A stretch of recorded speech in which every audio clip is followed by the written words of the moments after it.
Welcome to Magic and Mysticism, the podcast, with Tommy Burnett, New York City's favorite mind reader, where each week he converses with some of the leading mystery performers in the world.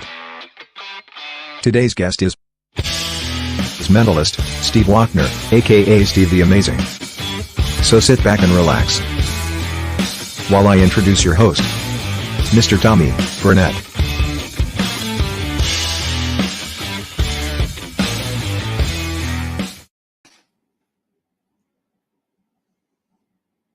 Oh, hi.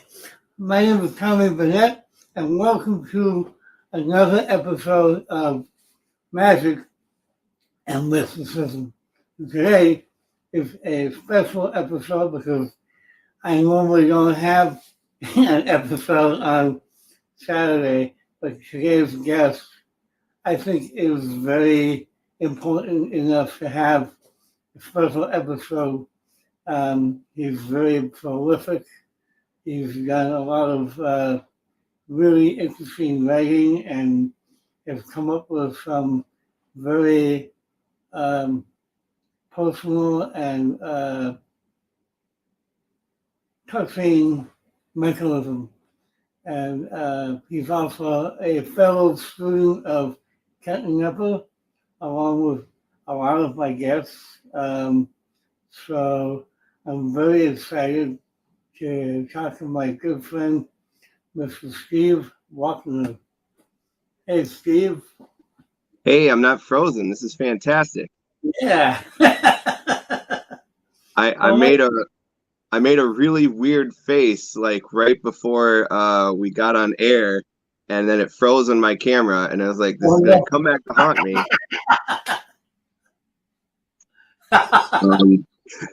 I also see a friend of mine's trying to get in on the podcast group, Adrian.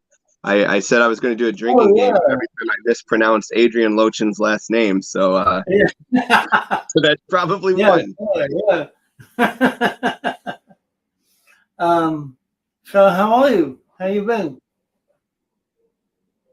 I've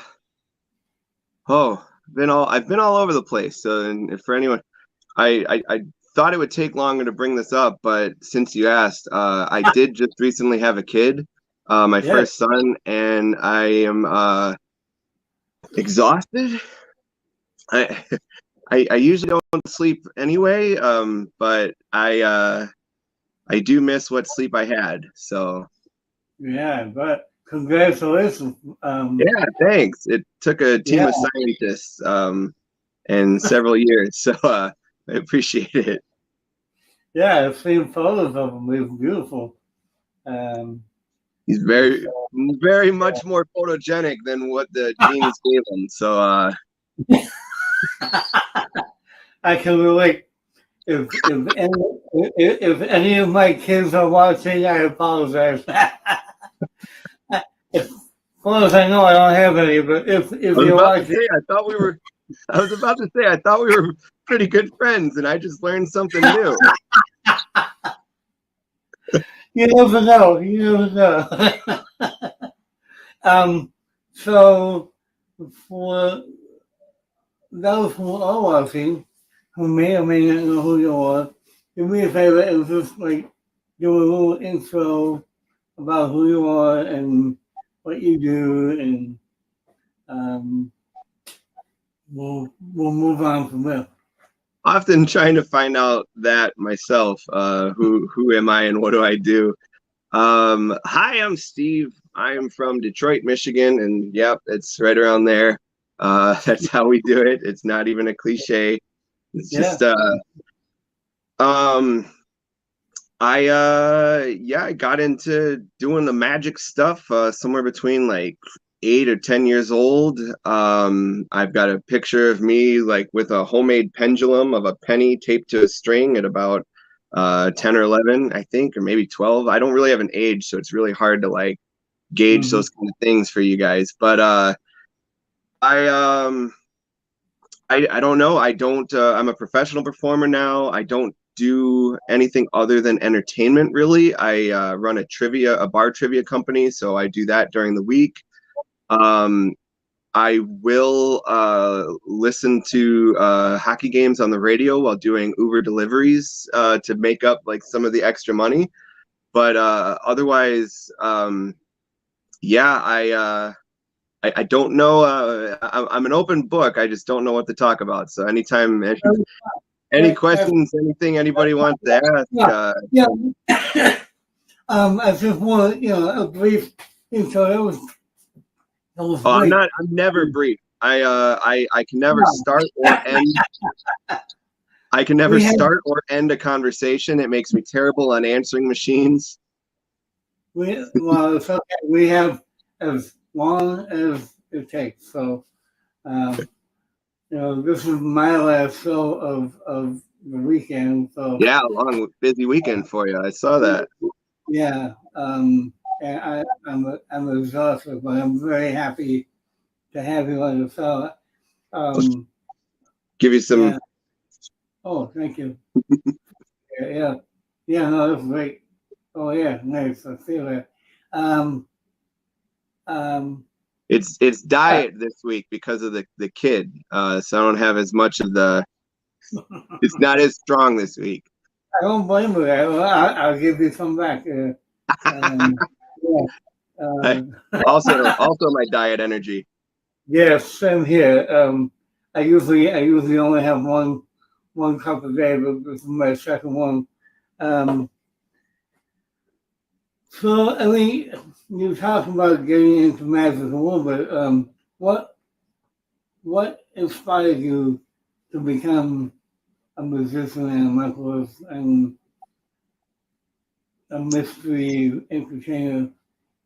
Well, when I first got into it, it was one of those things that I think I'm starting to realize lately. I think I saw another kid in class bring a magic kit to school, and there was like there might have been some jealousy there or intrigue or both. But I do. There's a lot of stories of what was my beginning, and it just feels like I've kind of always done it. And I don't know which of those stories came first. I do remember one time my mom just sitting in the rocking chair with my brother's magic kit and like pouring water into a glass and showing it empty and then drinking it and then pouring more water in the glass and drinking it. I'm just like, how is my mom doing this? What is going on? So yeah, there's that. And then I stole my brother's magic kit and like started learning stuff. There's a memory of sitting at the bottom of the stairs with the sponge squares that in a little plastic cup with cups and balls, and I put as many sponges as I could, and I put the cup on top of it, and I wished with everything in me to make the sponges disappear. And when I lifted the cup, the sponges were gone, and two things happened. One, the sponges were gone; they were vanished, and two, I nearly soiled myself because like it worked. And it wasn't until I like turned the cup over and realized that all the sponges like got stuck together and just came up with the cup. So like that I always remember that sense of holy F, what what just happened. But yeah, as I got older or like going through like teenage years and stuff, I kind of went in and out of my interest, and it was really more when I would switch schools. I went to the same school from preschool to 6th grade. 7th grade, I changed schools. It was literally across the street, but it was a whole different world all of a sudden. And so I got a little bit more into it then. I think as a way to have something to do, and also a way to try to interact with the people around me, because it was the same. I had the same friend, and the same classmates for so many years that I never had to. You didn't have to do anything. It's like hanging out with your cousins. Like you guys you're more or less friendly already. So it's like I didn't really ever have to do anything. And then I switched schools, and then 8th grade switched schools again. Actually went to the high school for 8th grade, and then 9th grade, pretty much same idea. So it's like those years I kind of got back into it. Towards the end of high school, though, it's been nonstop since. So what's that, 2-3 years? I don't know. No, but who knows? There's no telling. Time is relative. Time is relative. Oh, hey, we've been asked if we want to become famous. We can buy followers and subscribers. I don't have much on me, but I'm game. No. Wow. But yeah, so No, what thank was you. the original question? What got Yeah. yeah, what got me into it was, well, so yeah, that was that base beginning, and then it started to get to a point where it was the culmination of all of my passions, of everything I found any interest in, and that was the thing. I had interest in like everything. I took one of those like tests in ninth grade of like career planning, aptitude, whatever, and it would ask you the crazy questions like, "Have you ever thought of having a garden?" And it's like, "No." And it's like, "How do you? Would you want to?" And it's like, "Yeah." Now that you mention it, sure. And it's like, "Have you ever thought of doing this?" And it's like, "No." It's like, "Would you want to?" It's like, "Yeah, sure." So I grew up always being told like you need to go to college, and so I went, yes, I will go to college. And then once it got time to go to college, it's like, wait, why? What am I going for? I don't know. Um, so yeah, the magic became.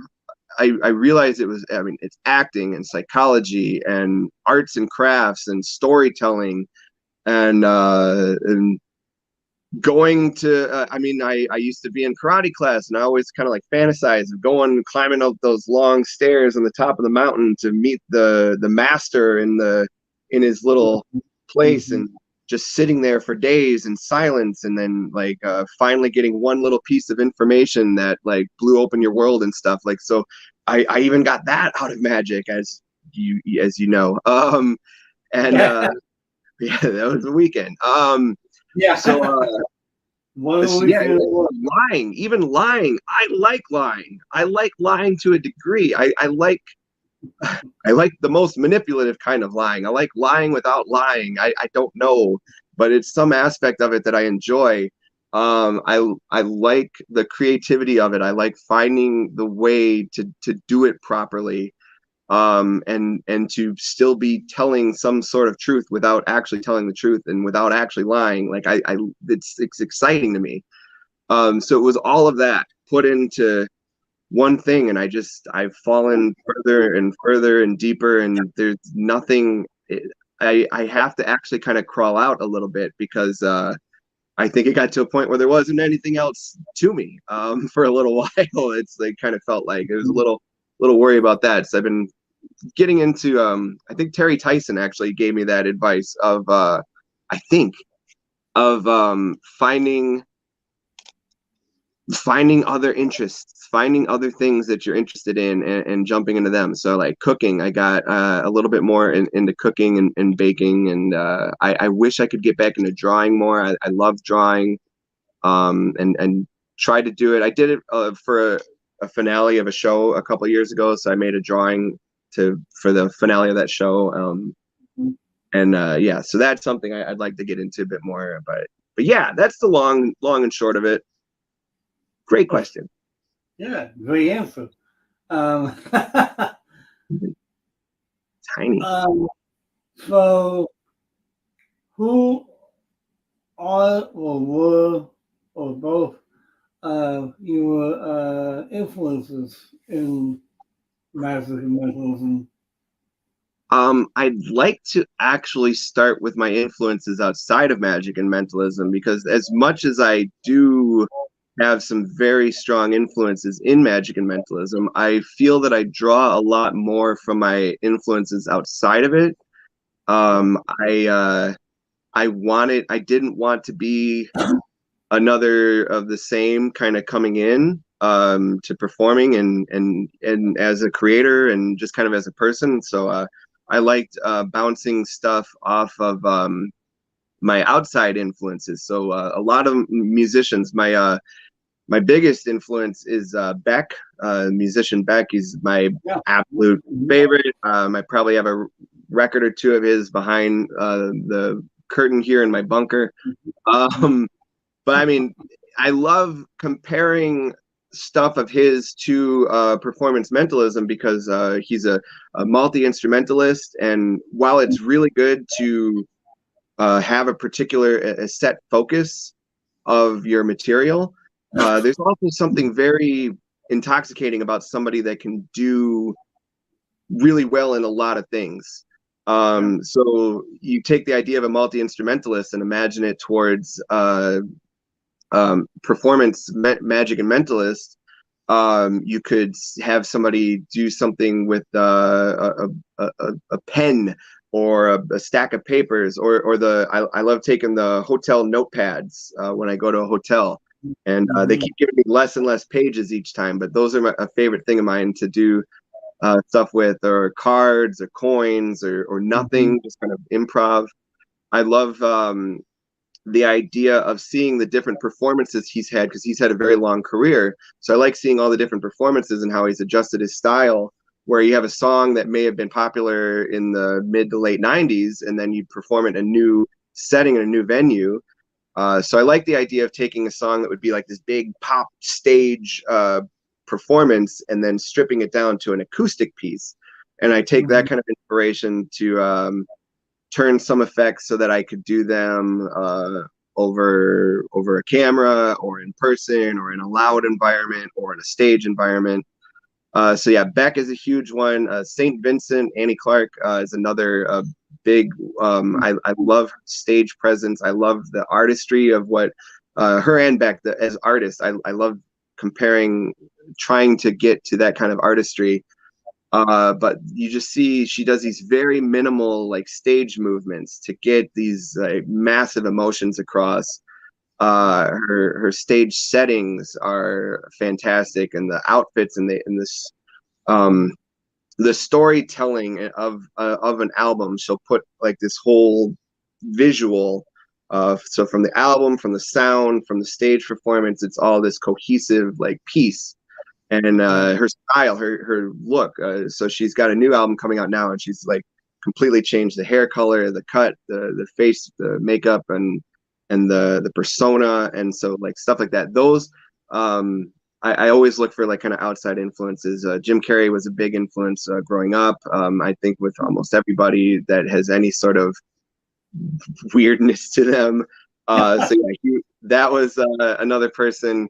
But in magic and mentalism, which I'm sure I feel like maybe people are more concerned about, but I think it is really good to focus on the people that you're interested outside of it. We'll bring up Kenton probably 5,000. That's another drinking game every time we bring up Kenton.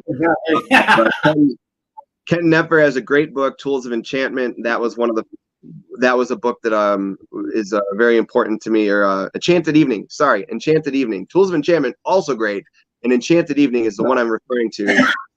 It has a great series of things to go through to help find your own interpersonal character. And so that's why I can talk about Beck and St. Vincent so much as far as my performance, is because of that kind of book. But yeah, Kent Knepper, obviously a big influence. But David Blaine, even. I love David Blaine. Like just I love seeing the artistry that he's doing and seeing how people overlook it and how people don't see it. Because he's a rock star. He's a bit of a rock star in the magic world, and even in the world in general. Like, and he dresses like nothing. He dresses like nothing, and you just want to like gravitate towards him. If you saw him on the street, you would know, even though he's just wearing like jeans and a t-shirt. I had a bunch of stuff. I had ideas of who I would talk about, and they've blanked. Lance Burton was my first.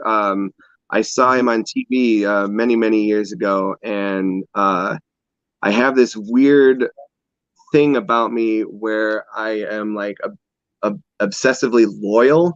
So I saw Lance Burton, and then I saw David Copperfield after, and I heard of David Copperfield after. And since he wasn't Lance Burton, I never watched Copperfield stuff. I just never did until about 6 years ago.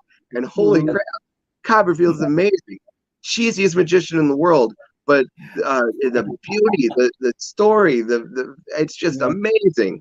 But yeah, so Lance Burton, Johnny Carson, big influence on me growing up. Yeah, comedians. Often a lot of funny people. Reggie Watts, oh my God, like just he's great, yeah. His ability. He is a magician. Reggie Watts is a magician. He's able to create something out of almost nothing. The way he uses his words is amazing, and I can't believe I've talked like 10 minutes, 15 minutes on this. I'm so sorry. No, But yeah, no, boy, that's what this is about. I want to hear people's backgrounds and people's opinions, and however long that takes, that's fine. um, well, I mean, just talking some Pablo Amira is another great person I really enjoyed. I wouldn't say he's influenced some of where I'm at now, with just the perfect example of taking those big pop lights, all the stage, the choreographed dancing, and then stripping it down and like performing it at a bar. And just like grabbing an instrument that happens to be there and just kind of rocking your heart out. So yeah, Pablo Mira is a great representation of that. Being able to just kind of get rid of all that extra stuff, but still keep that core of that song and get it out there. Whew. Yeah. Nice, nice. Yeah, Pablo was on the show not too long ago, and he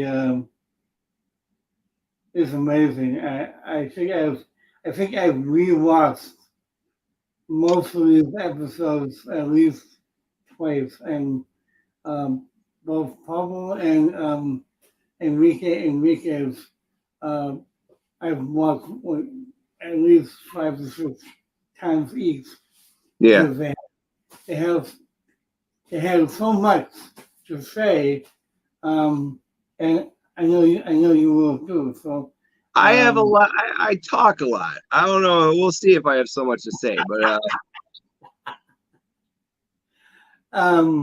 is there anyone that you would like to meet that you haven't met yet?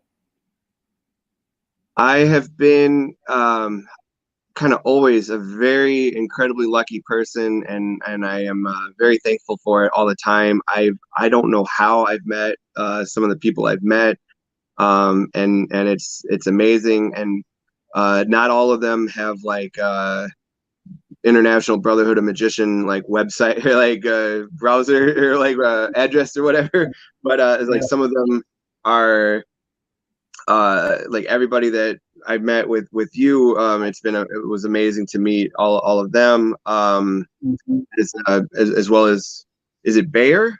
I think I've been saying it wrong. Bauer. Is it Bauer? Okay, I've been saying it right.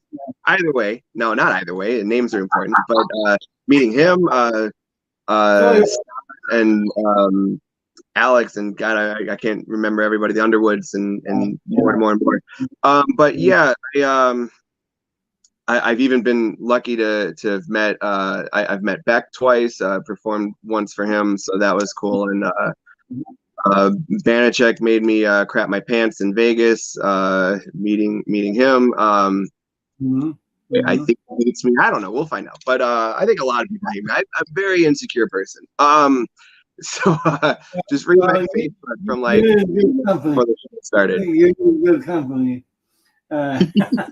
I'm very Very thankful to have met Kenton and Pablo and all of that. But yeah, I would like to like meet and hang out with Darren Brown, but I don't know how much he would talk shop, and I don't know if I'm anywhere near his level in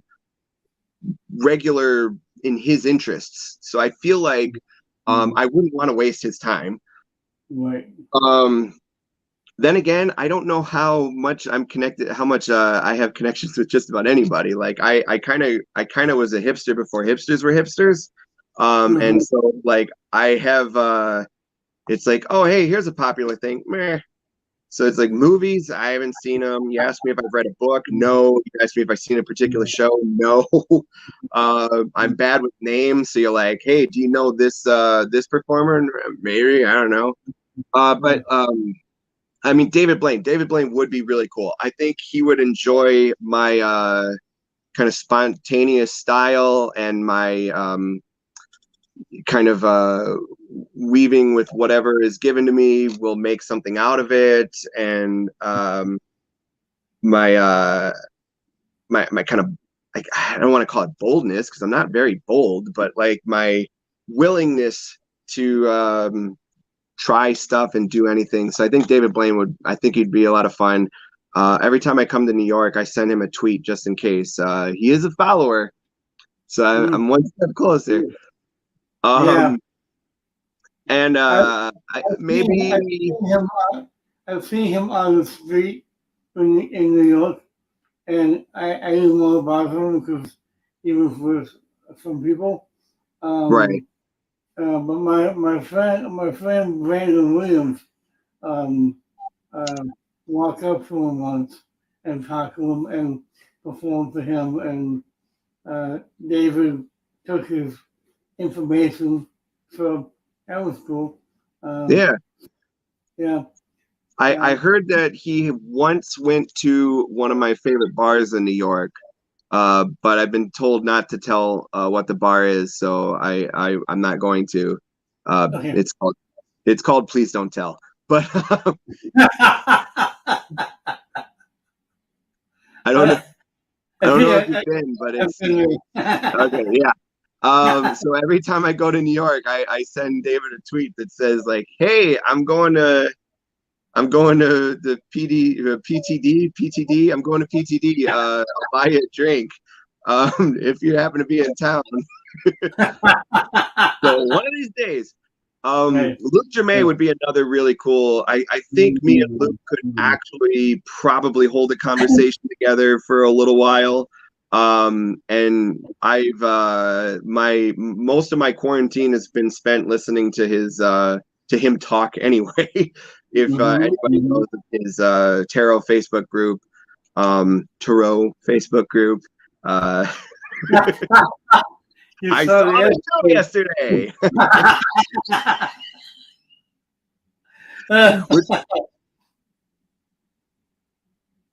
Just kidding. Sorry. Joke about the show yesterday. That's great. Sorry. I now cursed myself. No. If those who are watching, if you missed yesterday's episode, my friend Bala Western was actually our friend.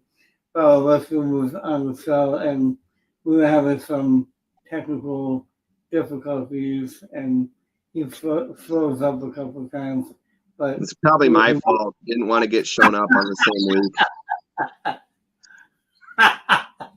You should watch the episode and see all the glitches. See, bump the numbers up. That's what I was going to say. Watch the episode, count how many glitches there are, and drinking game. Get well, that's cool, but get back to me if you get the right number. I'll give you something. Hey. I don't know what, but I'll give him one of my books. I was going to give him one of mine because I only have two. So, but give him both. Give them both. Count it up. I want somebody to win this. I won't. I'll give you a PDF. I won't give you a book, but a PDF. Yeah. So I'll also let you know you watched this episode up until this point, and that's A-okay to me. At 28:40. So, okay.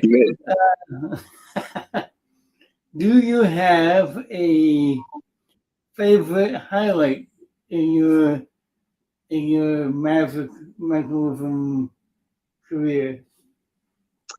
Well, we were mentioning the books, and as far as my on the creator side of me, getting the first book out was amazing. Hearing back from we got a how do we win? Well, you got to count the number of glitches in Friday's episode. Tommy has a number, and I'm sure. To be honest, I'm actually going to have to rewatch the episode and count. Just give Tommy a random number and hope for the best. Just give me a random number, and that sounds about right. And while she's here, ladies and gentlemen, amazing performer.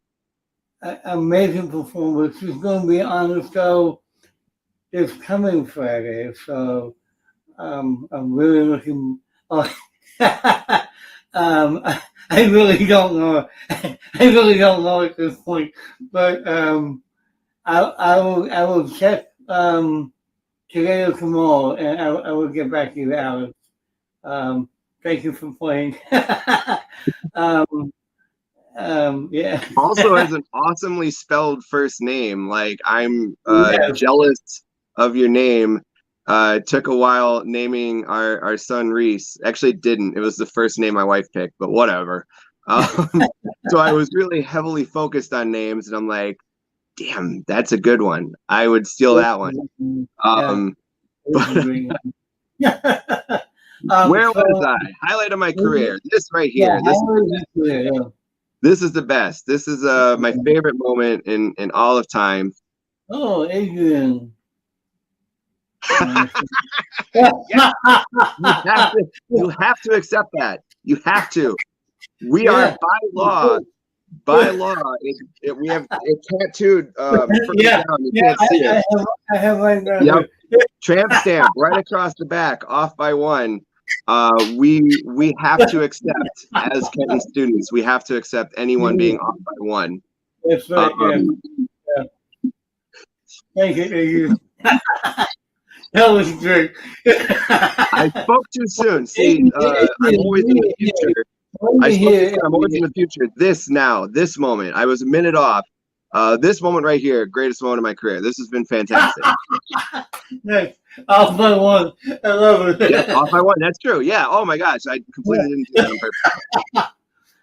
Adrian, Can we all take a moment? Can we all take a moment to realize my hair is just getting more and more glorious as the interview goes on? Isn't it fantastic? Yeah. Sorry. It's like a magic trick. It's just a golden like waterfall of silver hair. Yeah. And if you haven't seen it in person, which I have, it is more amazing. Chef's kiss. Than the amazing Steve himself. But Adrian, before you go, and I can kind of put the groove to you, I want you to be on my show at some point. So just give me a yes or no, and I will get back to you. I'll say yes for him. He'll be on it. Yeah, I know you're gonna say yes. You can't say no. Maybe you say no to me, but you can't say no to Steve. Right. Plus, like, well, I mean, Adrian, we'll talk about it after. But no, I would love to have you on the show. So Adrian is supposed to be on my show first, though. Well, so was I. Highlight of my career as a creator. Getting my first book out, seeing it on Kenton's website, was amazing. There you go. Thank you. I'll get back to you. Couple years after that, getting to the hardcover and seeing that thing come in the mail was fantastic. I felt for a very long while that I didn't need to put anything else out there. It felt like it closed itself off, and so then it just it felt whole. It felt complete. I felt really good. Most of the time, like I said, not exactly the most cocksure guy, to quote. Forgot the name of the band, but it doesn't matter. But some indie band, probably Canadian. Who cares? So also, my favorite Canadian band, Mother or Bare Naked Ladies. Crap. Both. Yeah. But Mother and Bare Naked Ladies, it's getting Freudian. But anyway, It's my show. As a performer, what was my favorite thing? I did also like getting to lecture in Las Vegas. The lecture, some people were even stayed awake during it, so that was really cool. But getting out to Vegas because of being a magician, I mean, does life get any better than that? Like, yeah, of course. as a performer, I'm drawing a blank. I had like, this was the answer. This is the perfect answer, Steve. This is what you're looking for, and it's gone. It was like I thought of the question a few days ago, and I don't know. Coming back to you. You stole that from Kenton. I saw that episode too. Yeah, I know. And it worked in my case. Yeah. Oh no, I'm kidding. I don't remember it. Well, I'm not Kenton, so. I mean, I dang it worked. Thank you, I Kenton. putting on my own shows, getting a venue and selling tickets and getting people in there. That was one, not even a particular show, just each time it feels better and better. But my favorite thing that I've done one of the favorite things I've done is I predicted the NHL Stanley Cup champions a year in advance in a way that I think is about as perfect as an entertainment prediction can get. A theatrically entertaining kind of prediction, because you could just say next year the St. Louis Blues are going to win the cup or whatever. I mean, it's words. It fizzles. So it's fine. It's great. I could say the world's gonna end it anyway, but so theatrically. So I was living in Houston, Texas at the time. I mailed the prediction to my friend in somewhere around Detroit, Michigan, a year in advance. The prediction was coded inside of the envelope, and I had the coded prediction actually put on my website. It was coded within a word search. So he had the cipher and the prediction in the envelope. The word search was put on my website. People were encouraged to print the word search out and fill it out as a fun little game. So people could print the prediction out. Perhaps several people in the US or the world, I don't know if anyone did, but perhaps people could have had the prediction printed out, had no idea it was a prediction. So it was right there in front of everybody the whole time. And then we also opened it before the finals ended to show, so like days before the finals ended, and announced what the prediction said was the winner. And it was correct, as the Los Angeles Kings. So like, pretty good. Yeah. Like, the prediction, like, it literally out of my hands. Not too savvy. It had a promotional aspect to it. It had a little bit of drama. It had a little bit of like a surprise of like, hey, we've had it the whole time right there. I think you could still Google and find it somehow, but maybe I'll try to pull it out and unearth the blogspot.com/whatever that it was on. So yeah, that was a really cool thing. I wish I was famous at the time, so more people could have seen it. But also, if I was famous, maybe it wouldn't have been as interesting at the time. So, but yeah, that is something I love. That and Vanishing Mars. So, what's the next question? That will be. What's that? Where is the coolest place you've ever performed? I think with every question, I'm gonna have like 3 answers, and this is definitely one of them.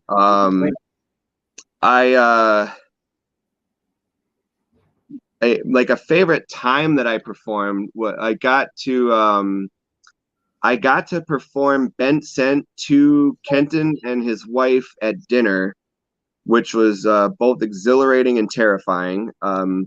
So Kenton popularized Bent Scent. It was based off an idea of somebody else he knew. They gave him the hey, I have this idea, and then I think Kenton turned it into a routine.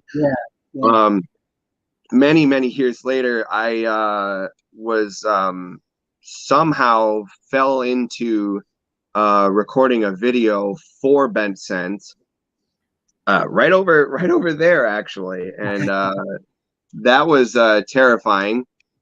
And yeah, what? Oh, and so I got to add some extra touches to it and stuff. And so for that story to come full circle and be able to perform it to him live in person, and and his wife at dinner. It was great. It was just wonderful, and I still perform it. I just performed it. I don't know what day it is, but over the weekend at a gig, and I love it. So that was a favorite like time, even though it wasn't exactly a venue or a paid performance. My another is more so for like, so I had I had like a residency doing close up at Motor City Casino here in Detroit, and you would have like a 4-hour shift of performing, like pretty much busking inside of the casino. I know Alex was here, so not good. I'm not a busker by any means. I'm garbage at it. I just hope people were like, what the hell is that? And like just see this and like kind of walk over. So yeah, I don't have any busking chops, even though I did it for 2 years. I did that particular gig. But what it did was I'd start the shift off with a couple of ideas in my head, and over the course of the shift, you would find out what worked and what needed to get like you sanded down your performance so much. And the first like book and a half of material of mine came from those performances of just kind of going like, I wonder if I could try to just kind of like throw out a star sign and see if it hit with somebody. And then it's like, well, how can I do that in a way that it doesn't sound like I'm just throwing out a star sign? And then like, maybe this will work. And so then you just like, you do a card trick and like kind of somebody would be thinking of a card maybe, and you go, are you thinking of a red card? Taurus usually think of red cards, or they're naturally drawn to red cards, or I forget my own wording, but something on my, I'm basically like falling down the stairs right now trying to keep my composure, but I just slipped up there. But so yeah, you'd have those kind of ideas, and by the end of the shift, like you had something a little bit more workable. Sometimes you fell flat on your face. I have this great 4-card routine. It's like freaking watching fireworks. I think Jacob Smith saw it and he seemed to like it. He liked it. It was like the only time he seen somebody do. I'm not gonna anyway, but there's a move and it's in a book somewhere, and he's never seen somebody else do it. But it kind of destroys the whole routine, so I can't bring it up. But yeah, I went to perform it one time, and it was one of the first times I'd done it. After having the idea and kind of working it a little bit, and so then it's like, this is like a live performance, like I'm getting paid and there's people expecting something. They didn't pay me, so they don't care. But yeah, it fell flat on its face. Didn't know where any of the 4 cards were, and I didn't have a backup plan at that point. I've kind of found backup plans since, but really it's better to just not screw the trick up. Yeah. So yeah, Motor City Casino, that one I love, but actual I've also been able to perform at like some of the first places Beck performed at in Detroit, so St. Andrews Hall, the Fox Theater stuff, or yeah, Fox Theater. I think the Fox and more, doesn't matter. You guys don't know. You might know Fox Theater. They did the presidential debates last year in Detroit. It was a gorgeous building. They kept talking about it. Anyway, my favorite venue, I think this one wins by a lot. It was Electric in Michigan. It's over about your microphone changed. I don't know what happened there. Unfortunately, when that's happened, it's not good? Now it's back. Oh, thank God, because normally I have to completely shut off and come back, which I guess would probably work. But so I just turn my mic off and turn it back on, and maybe it'll turn off again. Maybe it's some kind of auto. It got a little tinny, so yeah, I've heard that happen before. Yeah. Now it's back. All right. Sorry. Yeah. Normally my wife is here to help out with stuff. She's shopping with the baby, so I would have had a computer, but I'm not good with time, and I had to jump in here last minute. Electric Forest Music Festival. It's in Michigan. It's somewhere off over here. It's in like the middle of the woods. My performance area in order to even know that I existed, you had to go through a scavenger hunt across the entirety of the music festival. You had to find the answers, bring them to this. They built this big hangar. It was like based like the 30s, 40s, 50s, whatever after the war. I can't remember. And they had like a barber shop. They had like massages, like Rosie the Riveter's massaging you with like a car buffer. All this crazy stuff.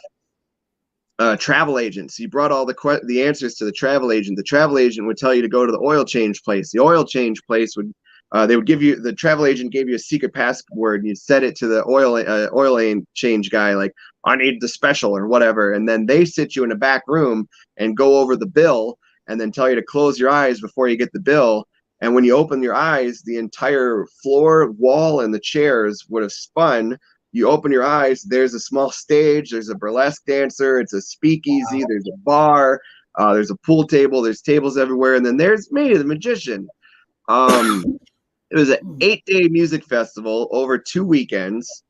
And they just kept seeing like more and more that I could do. They threw me up on stage. I got to perform a bunch of stuff up on stage, close up. I'd kind of stroll around and just kind of toss cards and do vanishes and things. And it's just some of the nicest people, some of the most talented people, just kind of all smashed together in a room. And some stupidly gorgeous burlesque dancers. Male dancers are still called burlesque dancers, right? They were gorgeous, but so,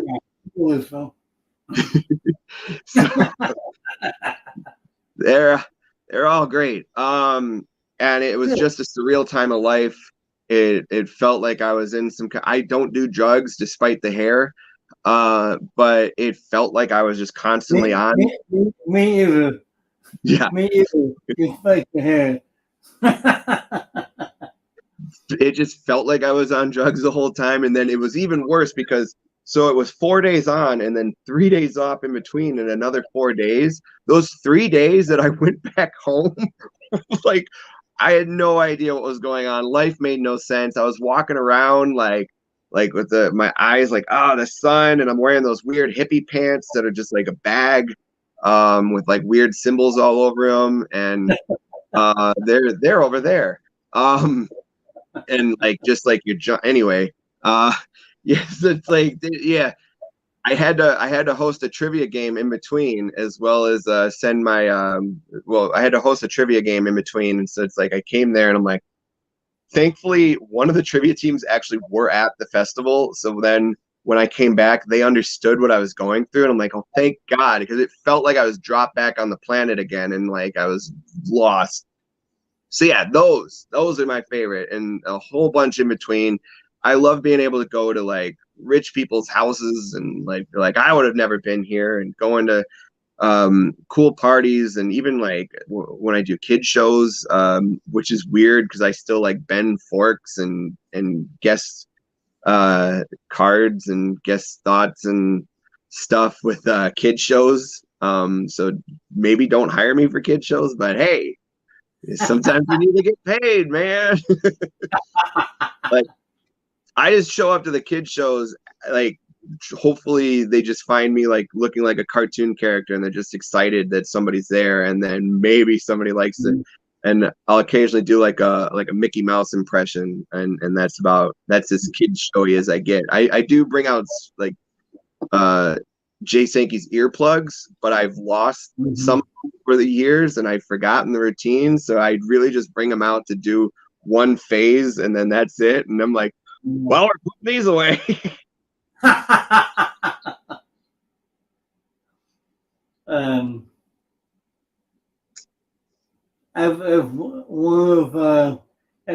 of Sankey's tricks I've never done is the earplug, multiplying earplugs. I can't do regular sponges anymore because I've done the earplugs for so long and I love the shape. I will say it is a bit of a sour point with me with Sankey because I had asked him online if they had more, because my cat literally ate the sponge. He ate the big load. the big load Yeah, sponge. yeah. And so I couldn't find them anywhere, and I kind of wanted to go through the website first. I kind of wanted to go through him first. So I asked if there was any. I was like, "Hey, my cat ate it, and like, do you happen to have any in the warehouse or whatever?" And he's like, "I'll have to check if the cat ate ours or something." And it's like there was a few things that happened like all in the same summer where something got I bought something, it got shipped to me, and why am I talking about this? This isn't something.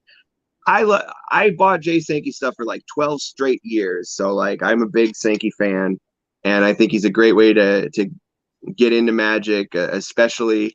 Um, I think he seems like a really great person too. I would like to meet him as well. But Yeah, so, yeah, it was a bit of a bummer having a couple things like that happen all at once over the course of that summer. Yeah, that happens. I know you have no ill feelings towards him. So Right? No, no. It doesn't matter. He has so much of my money from. I have so many Sankey DVDs, and I mean, I can't get rid of them. So I actually did a Sankey routine yesterday. I did I think it's called nail. The one where you have a card nailed to a piece of wood, and then yeah. So I forgot I even had it. I pulled it out a couple nights ago. And so I'm going to use it for last night's show. Went over really well. So thank you, Jay. yeah, I think my only coin. I only have a few coin effects, and I think they're all Sankey. My ambitious card, I think I stole from a Sankey video. I don't even think it was like I think it was a YouTube video, and I was just like, oh, that's a good idea. So yeah. My pass, oh my gosh, my pass is the second best pass in the world. You didn't see it, but you wouldn't have anyway. Because of Jay Sankey. And you're not supposed to. Because of Jay Sankey, yeah, I have the greatest pass. I'll take on all comers. There you go. Only talking classic. Don't give me any of those fancy newfangled passes. I don't know what you guys are doing. Yeah. All you young whippersnappers. Yeah, you whippersnappers.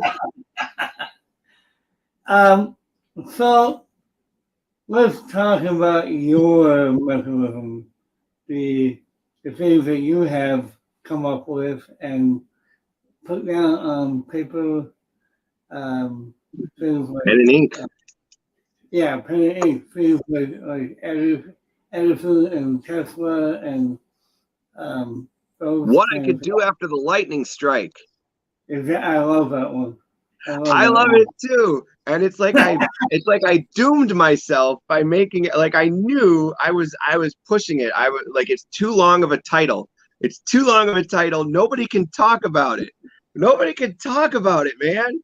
So like, yeah, that lightning one. The lightning one. But I was in an artistic vibe, and that was what I was looking for. I wanted it was the St. Vincent kind of idea of I had the imagery and I wanted the book to not just be a couple of tricks, and I wanted to build a thing, and I wanted that name that was too long, and I wanted that picture that was just like I wanted the imagery of the lightning strike and the thought of all of that stuff that you knew growing up.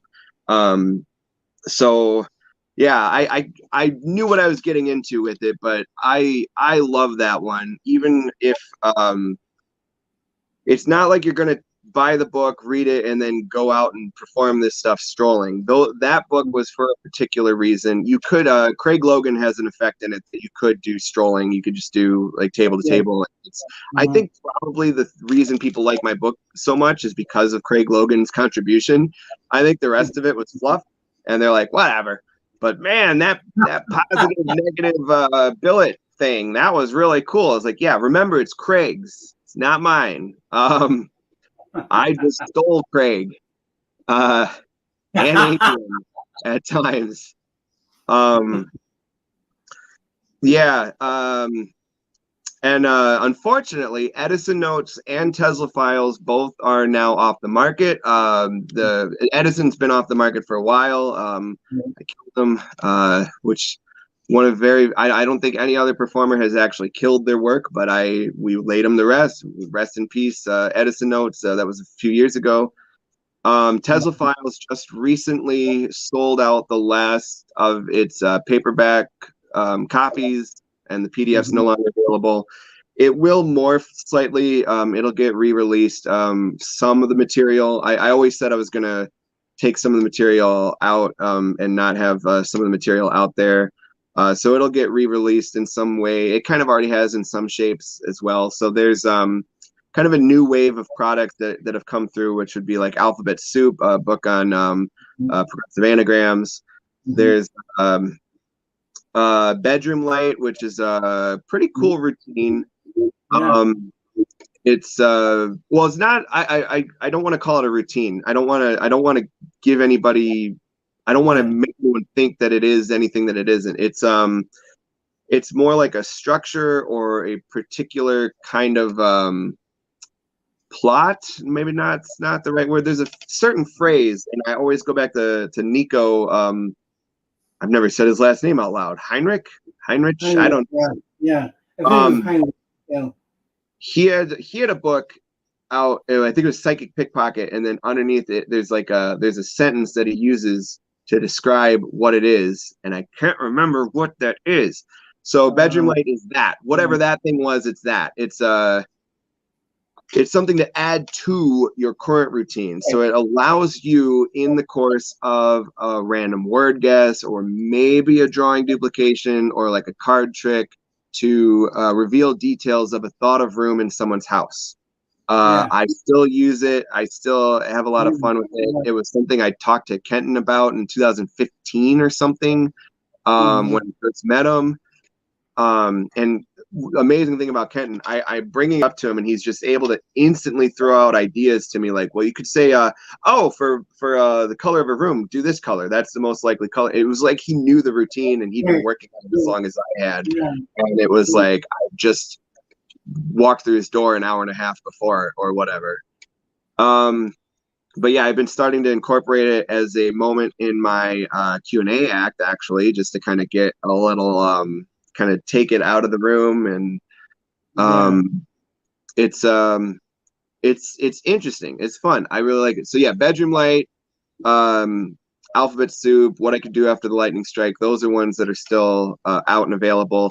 All of it is available in my hardcover War of the Currents. There are 22 left of those, but that includes the entirety of Edison Notes, including the bonus routine that only 10 people own, from the paperback of Edison, which almost nobody knows exists. The entirety of Tesla Files, the entirety of What I Could Do After the Lightning Strike, some bonus material from each of those, a couple of satellite releases, some extra material from that, and something I added to Kent Knepper's Powers and Principles 2, of a way to predict things with mixtapes and CDs, and Kenton brought up MP3 players before I could even get around to it. He, again, is always able to, he's kind of timeless, and that's what I kind of gravitate towards. In his writing, he knows not to be writing in the current moment. He knows to be writing it as if anybody could be reading it at any point in the foreseeable future or even the past, and be able to understand what's going on. And it's a huge, important thing to make sure that you're looking at as a creator.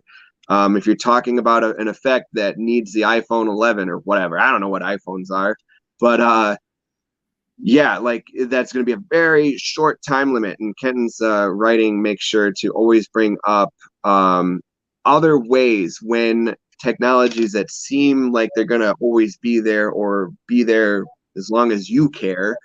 He's talking about beyond those. So I make sure to do that in my writing as well.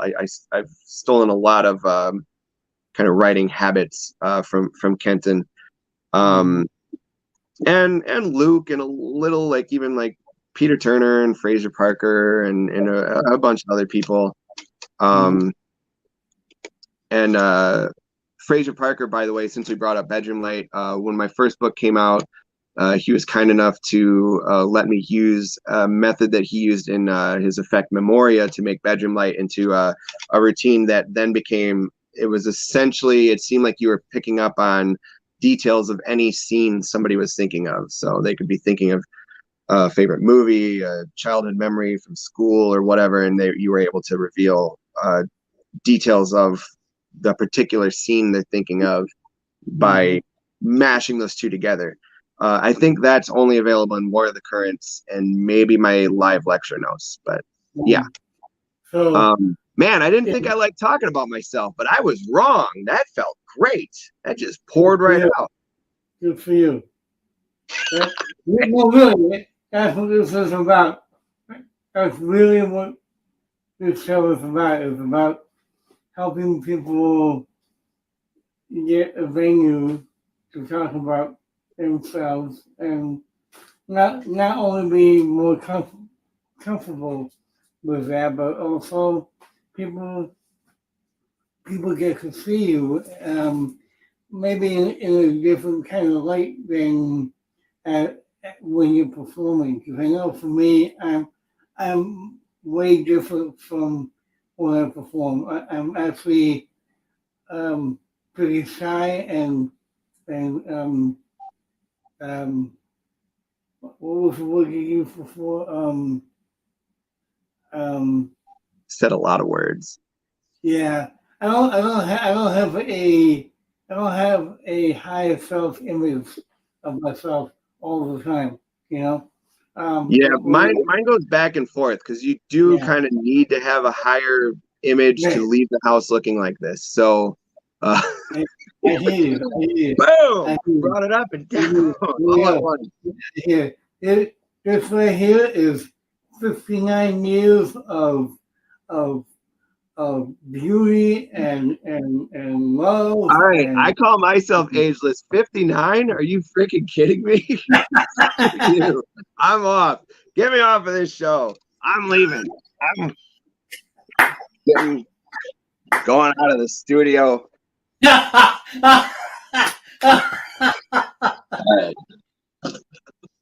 It also just happened to work out. My wife needed the Sam's Club card, so I was going to go get it, but I just got a message from her that said, never mind. So I'll calm down. I'll come back. Yeah, so a lot of what you said, God, I don't want to make jokes and diminish any of it because it's so important. It is really, so I'm like readjusting it's cold down here, so I have a blanket on. So I'm like readjusting my blanket around my legs. Anyway, like I said, I don't want it to detract from anything. But yeah, it's so nice to be able to have all art reflects what's going on within the people that are looking at it. And so like that's the way that I try to look at the performances, not all the time. Sometimes it's just for fun. Sometimes it is just to be able to look at somebody and kind of get them out of wherever they're currently at. For instance, Tommy, I happen to know you've had a very busy weekend. And I know that after those kind of busy moments, and it gets to that kind of like slower kind of lull that sometimes you kind of need you kind of miss some of that energy. And it's just kind of so just do this really quick. Just kind of shake your hands and then kind of wiggle your feet and then wiggle the top of your head. And then just later in the week, and when you feel that you need that kind of energy again, or if you're kind of getting in that kind of low sort of area, you can do that and it'll kind of all clear it all off. So being able to do stuff like that, these little moments, even not that, I mean, even just pick a card and it comes to the top and things like that, to give people those moments to feel some excitement or to look at themselves differently, like you said, or to look at you differently. I really like to make people look at the world a little differently, which I'll do in the way that I joke, the way that I talk, the way that I walk, I act. Like everything about me kind of is there to sort of buck the system a little bit, and to just I don't look at the world the way that I think other people would look at it, and sort of by design, I see like a bunch of different associations and I see a bunch of patterns, and I make associations to other things, and I like to take something and look at it through the eyes of something else, and then share that so other people can kind of like, for me, like you guys had the question yesterday of is magic real? For me, I live a very enchanted, magical kind of life. I'm really surprised and excited and happy about the things that happen to me. I can wish something into existence at times. I can see the magic of the world around us. And I forget it a lot. I forget it a lot. You go about and you forget that you could just kind of like shake and wiggle your head and stuff and snap out of like these like little emotional moments, or that you look up at the sky and it's blue and you forget that the stars are still there. Like those things still happen to me, but I try to, as often as possible, have this very magical outlook of the things around me and see things for the magic that they are. The science, for instance, like nothing can create something. That's amazing that there was nothing before time or whatever, or like everything existed, everything came together from an explosion and it just all the stuff was already there. And it's like, well, how is it already there? Like that's amazing to me. How is this working? How am I just had a freaking kid. How did we grow a human? Like, how did that happen? How am I here? How does this body work? It's crazy. And it doesn't matter that you can explain all of that and say, this is exactly why that works. The act of it working is magical to me. And I try to convey that to my audiences without going as far as, especially after having talked to Kent Excel from Las Vegas. I habit of butchering people's names, so I'm sorry. Axel? Oh, I said I Kent know Excel once, but Kent pretty well.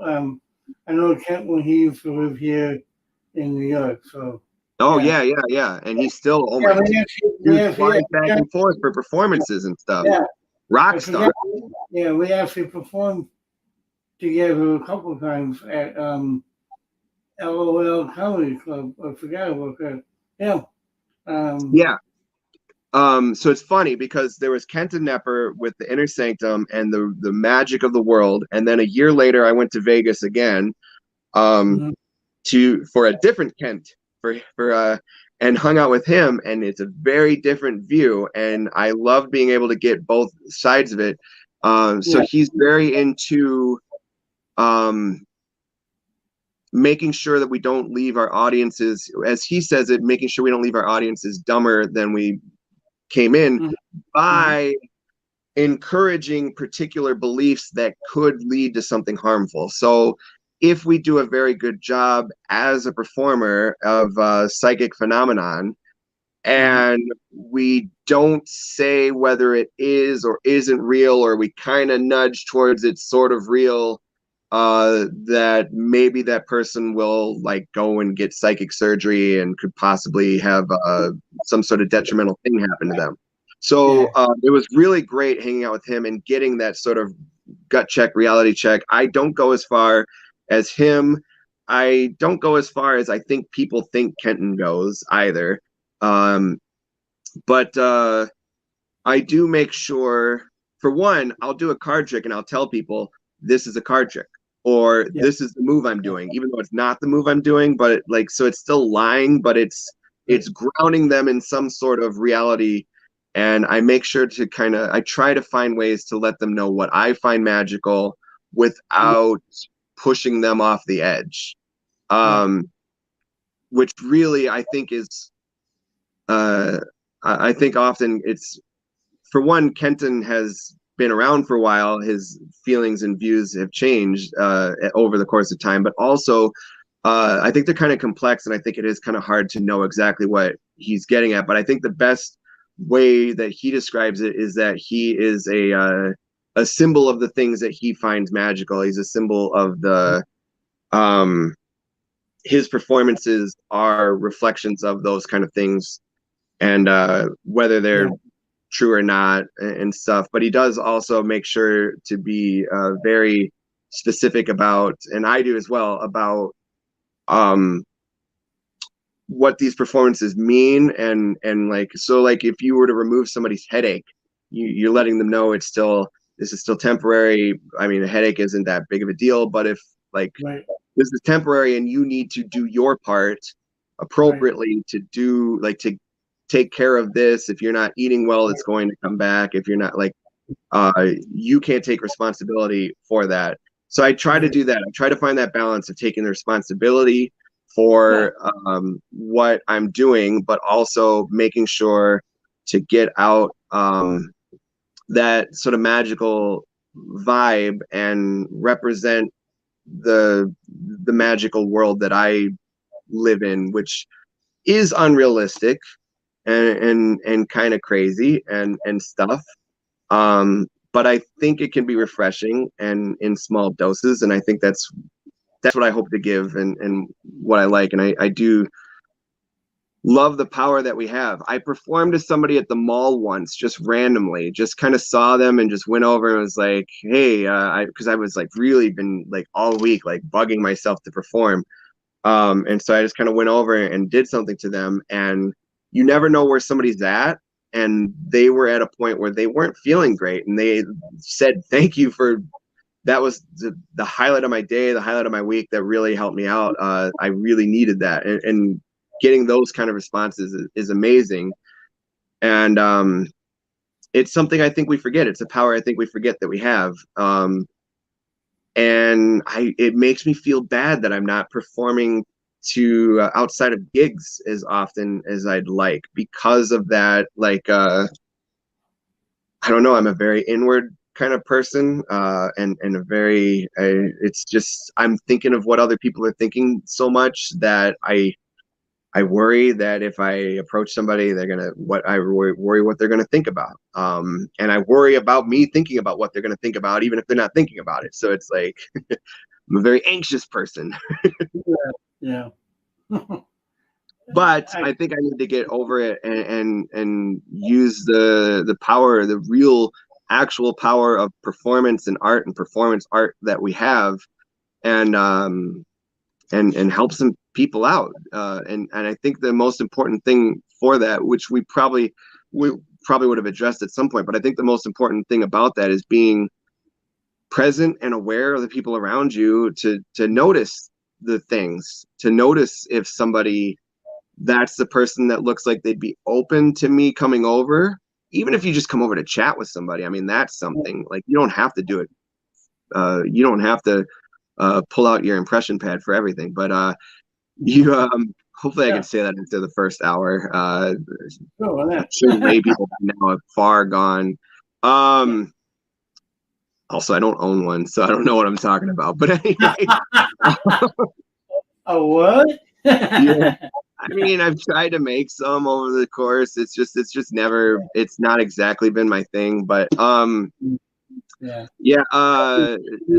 I was saying. So yeah, being present, being aware of the people around you and how they're feeling, and seeing who might be interested in some sort of nudge out of their current day-to-day whatever is going on. And that's the power that we have as performers, as artists, and as magicians and mentalists, to nudge people and kind of buck them and shake them up a little bit in a nice way, in a way that's helpful to them.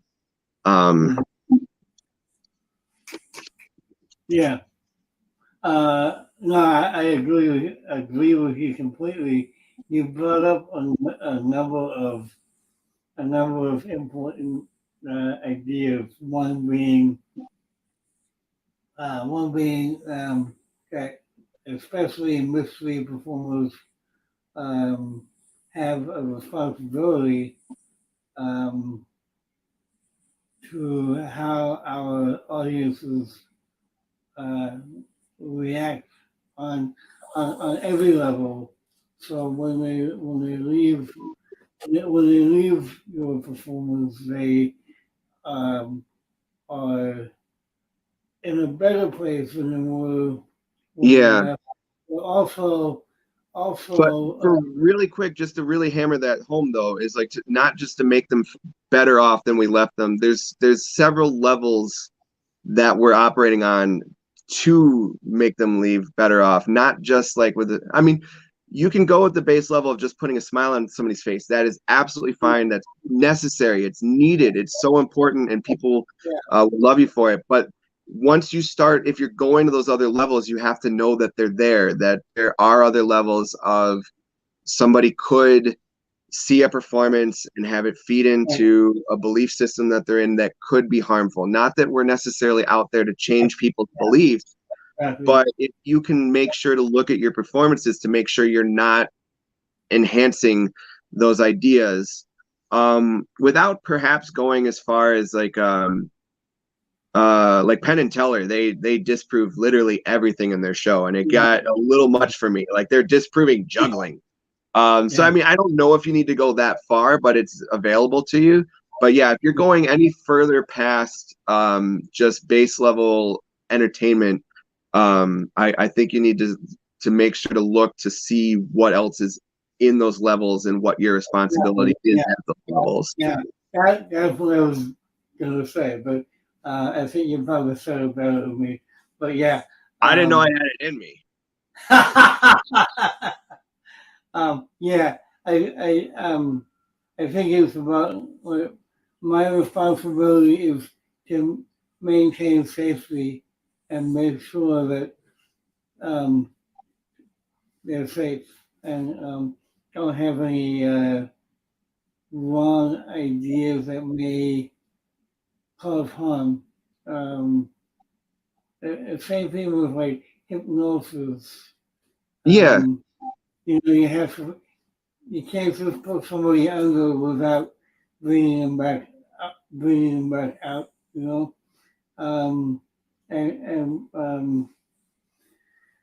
Yeah, but I think you said it better than me, so I'm gonna shut. Well, I mean, the whole thing, even if you're not doing hypnosis, if you go beyond that surface level of entertainment, you're playing in a very similar realm. I think, at least, it's really tough because we mentioned being steeped in things. That is sort of the world I've been steeped in for a long time, is thinking that far. So we mentioned steeped in the dogs there. Yeah, that makes sense. You Yep. You nailed it. Benji, right? Yeah, it was Benji. Don't know anyone else's name. Know the dog's name. Yeah, that's a problem I need to kick. I'm at a coffee shop and I walk out and I'm like, hey, talking to the dog, and there's like, oh, and hello to you too, sir or madam, holding the dog. I'm sorry.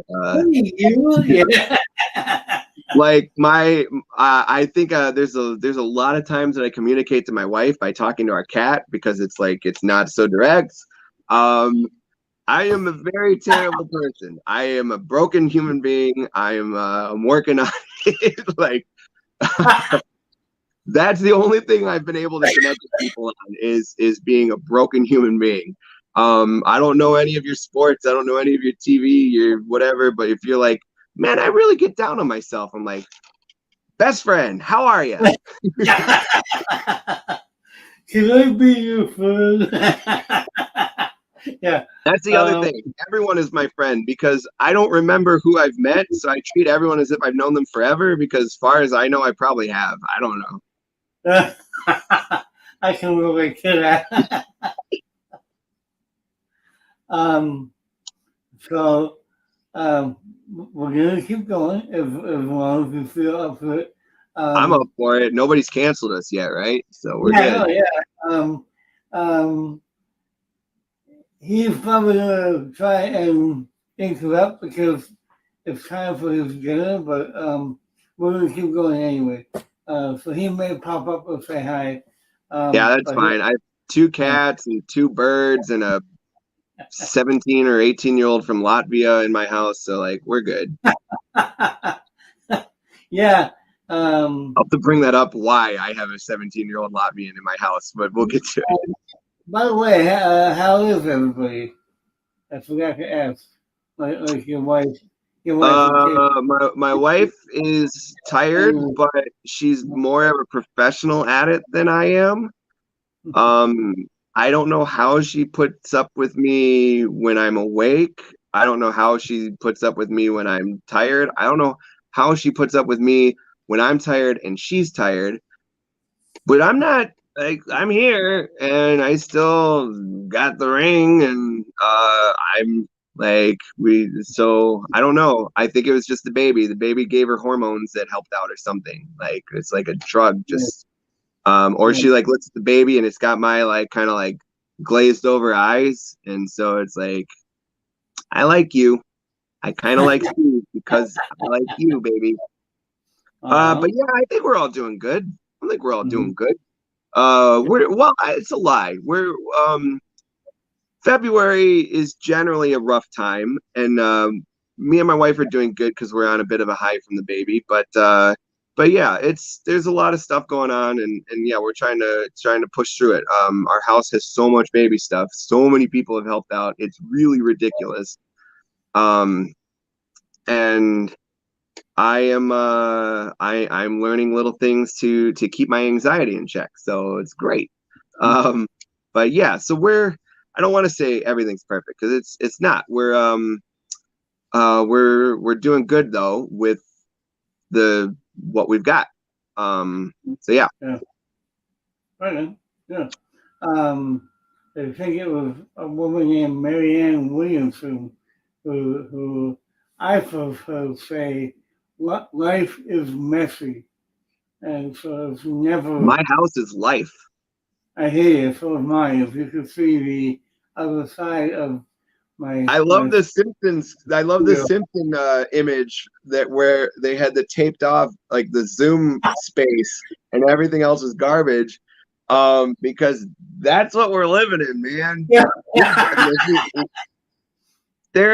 There are movie poster tubes that cover that entire couch over there for whatever reason. There's Mm-hmm. so many of them, and that's just the couch. Like that, just it's just stuff everywhere. But thankfully, I've Yeah, got this, so everything looks great. exactly. Exactly. Thank That, God that I have Instagram filtered life. a green screen. Um, but yeah. So speaking of the pandemic, uh, that's my segue. uh, Set um, you up and knock it out of the park. how have the pandemic affected you as a performer, as an author, creator? This is why people hate me. I don't know. No, I don't know how many people hate me, but there's like three. But I I think more people hate me, so. I wonder. That's the second game. That's the second game. How many people hate? How many people hate Steve? Put it in the comments. Winner gets a lock of my hair. But I'm not saying where from. So we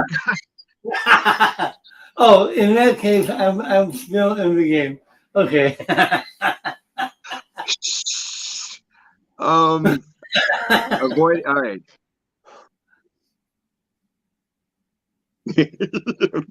Clearing that out. I didn't notice the pandemic until late May, and then I didn't notice it again until December. It did not affect me other than May and December. May is when so I have a Latvian in my house. Yeah. Um, It's okay, Alex. I am so sorry. There's no counter telling me how many people are watching, so I just assume me and Tommy are here alone, and I got a little carried away. I'm so sorry you're still here. You deserve a book from Tommy just for being. I'm happy. I'm happy to give her one of my PDFs. Yeah. In fact, everyone look under your chairs. There's a copy of What I Could Do After the Lightning Strike under everyone's chair. You get you get a strike. You get a strike. You get a book. You're struck by lightning. You're struck by lightning. I have a Latvian in my house because for the last 3.5 years, my wife has taken in exchange students. we've been trying for a child for several years. We already had cats, we already had birds, and so when she brought up, like, normally it's like, hey, do you want to have a baby? You get a dog. So we already had cats, we already had birds. My wife brought up exchange students. I said yes. And so we've had a boy from Turkey, we've had a boy from China, we had a girl from Germany, we had a girl from the Netherlands, and she was originally going to get sent home last March. We kept her as long as we could. She might have been in contact with someone with COVID. We can't put her on a plane. So that bought us a couple weeks. Then they kind of forgot about us, and then they remembered. So they sent her home in May, and so the pandemic did not affect my life until that point. Once she left, my house was a bit more empty. Like, she went to the grocery store with me all the time, and so I lost my rudder or something. Like, I had like a pattern, I had a routine, and the routine drastically changed at that point. For my trivia company, we were hosting live trivia games outside of from my living room every night, like Monday through Thursday. And so, like, she was kind of the audience, and like her and my wife, and we like just kind of, I would banter with them. I stopped doing the games after she left, pretty shortly after, and I just fell into a funk. And then I didn't, once I kind of got through that, I didn't notice the pandemic again until December. As soon as it happened, I went into kind of creative mode, and I started figuring out what I could do. How could I do something over, how could I do something over Zoom? How, if I were to do something in person, how can I keep to all of the rules that are there? Which fortunately, 6 feet distance from people is my default position anyway. So very few things had to change. But for me, if you tell me you can do anything you want, I fall on my face. I don't know. There's too many options, and it's like I just can't pick something. If instead you say these are the 4 walls you have to live within, that's when I do everything I can to blur those lines, to find a window and throw something out, so I'm technically existing outside of the square. I'm trying to find every way to cheat within the parameters you've given me. So when the pandemic came and I had a clear set of rules of how I had to perform, bam, suddenly everything made sense. I had so much trouble coming up with ideas of things to do over a camera until I started thinking of, like, what would I do if I had to stay 6 feet away from people, at least 6 feet away, have a mask on, not really be able to exchange props. How would I do these certain things that I wanted to do? And then boom, boom, boom, I had like idea after idea. So yeah, didn't get gigs for a little while. I didn't. I got a couple of virtual ones in May, which were weird. It was really weird, and it was weird because I don't get. It's strange in performance. It's like the only time I don't get anxiety is going to a performance. Generally, sometimes it happens. It gets a little rattling, but I've done a thing where I heard a quote where it said, and I used this in a Pablo Amira interview I did years back, where anxiety is your body getting yourself to the level that it needs to do the thing it's about to do. And so ever since I heard that, it snapped into place. It made sense going into performance, where it's like instead of it being anxiety or fear, it was excitement. It was a body. All right, we're about to go. We're about to do this. Since I went a couple months without performing because of the pandemic, I got that feeling came back, but it didn't go away because my performance venue was 5 feet away from me.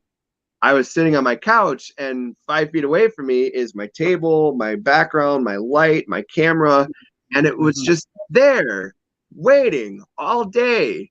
And then when I was done, like, I didn't know, like, you left the room and you're like, normally at a gig, you would kind of like go to the person that like paid you and stuff. And it's like, thank you so much. A lot of like, do you want to, is there like a particular table that you wanted to make sure I got? Do you want to like, do you want to do one more thing? Do you want something? Or just like you kind of check base. And you couldn't do that in the Zoom room. And you're just like, I didn't know if like they only hired me for that particular gig that I'm talking about. It was like a 15-minute thing. It was just show up, do a set, and go. And I didn't know if like 15 minutes came, and it's like I'll stick around forever. I'm not really, but like I normally don't like you're hired till 10 o'clock, and then 10:01 I pack my bags and I'm out the door. But that's kind of what happened with the Zoom chat. 15 minutes came, and I like, okay, bye. Yeah, and so like that, all of that was weird. But I only did like the 2 virtual shows. In June, I did a live socially distanced 80th birthday party. I just basically did a Zoom show in front of people, in a sense. And then during the summer, my trivia company, we started drive-in trivia. People would pay. We got a parking lot from the city. People paid. They parked. They got the second space next to them was their own personal space. They send the answers in through their phone. I got speakers and music, and we're doing all of that, and no one's having to get near each other. A little concession stand and a porta potty. Oh my God, that was the highlight of my career. Having an event that needed a porta potty. Man, you know you made it when you have an event. And during the pandemic, I had 2 events, like an 8-week thing with trivia that needed a porta potty, and then we did a outdoor, socially distanced. They had the trailer that pops up into a stage, and then people got to bring their own bubble of people in the parking lot. We did a show. I handed them baggies that had all of their stuff for being able to interact with the show. I did a freaking Q&A act during the pandemic, a written Q&A act during the pandemic. So all my haters, what? So yeah, my thing was I was stupid. I didn't look far enough ahead. I did, but I didn't think I would look for the whole year. Winter came. I assumed I was going to start doing virtual shows then. I assumed I was going to, once I got to that point, look into it and go and dig deeper and figure out what I was going to do. Winter came. We had another shutdown. We didn't have outdoors to be able to do events. And December was a drop, and it was my own fault. I didn't look far enough ahead. I have now looked to next December.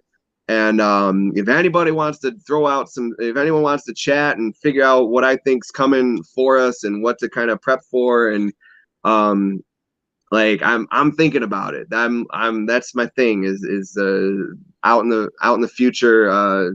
Time can't hold me back and all that. So yeah, so mostly creatively, I friggin' skyrocketed. As far as performances go, it didn't change too much. December, that's what sucked. December looked like it was going to be really, really good. And then I had a couple things booked, and that was when December was when I finally lost out on a gig. I did lose out on a trivia gig in Canada in May. I forgot that. But I probably shouldn't have done it anyway. I'm not allowed to perform in Canada. Don't get me, Canadian government. I have been kicked out of Canada. That's another story. That's a story for another time. I mean, maybe later today. I don't know. Who knows? Yeah, we'll see. But yeah, I felt really good all year, and it's been a really good year, and I'm again really thankful for all this stuff. And I've got drive-in trivia. We're gonna do it. We're already set up to do it again this summer. I'll do another one of those outdoor shows, whether we need to distance people or not. I believe we will. It'll probably just be like July or so, July or August. But yeah, we'll probably still have people distance then. I've got we did a spook show in October for Halloween. That one was I was hired for it. I did not have control over the venue. I had to walk that guy back a bit. He wanted to pack a theater out, and he was because it was his theater, it was his movie theater. It's like it looks like an old like airplane bunker, like, because it was made from like the old war parts and stuff. It's a really old movie theater. But yeah, I had to walk him back a little bit. We split the show into 2 shows to get less people in at a time. We discussed initially what we were going to do if the pandemic was still going on, and I told him, you need to act as though the pandemic is going to still be going on. If you have a plan A and a plan B right now, go with your plan B. Make your plan B better. Don't give people plan A and then have to work back to plan B. Make your plan B better. Don't risk people's stuff right now. I wanted to make sure I was not going to be in the news to be the magician that killed a city or something.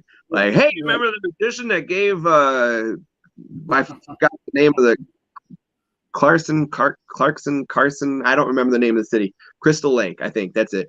You remember the magician that gave Crystal Lake COVID? Wasn't he great? Like, you don't want to do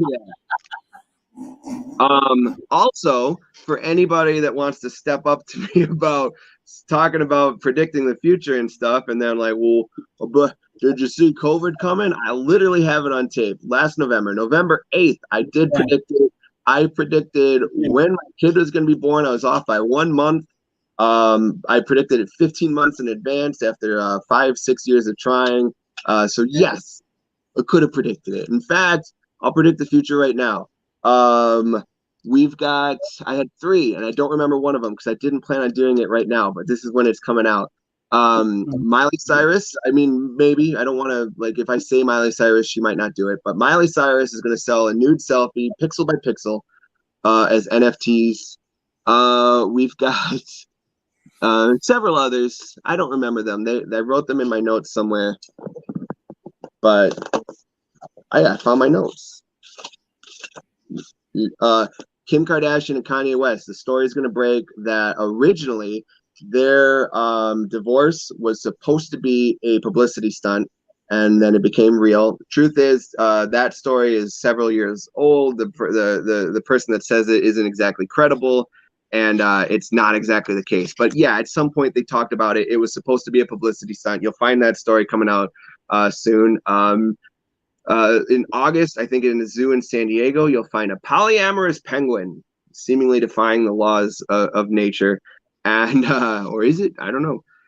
And what is this?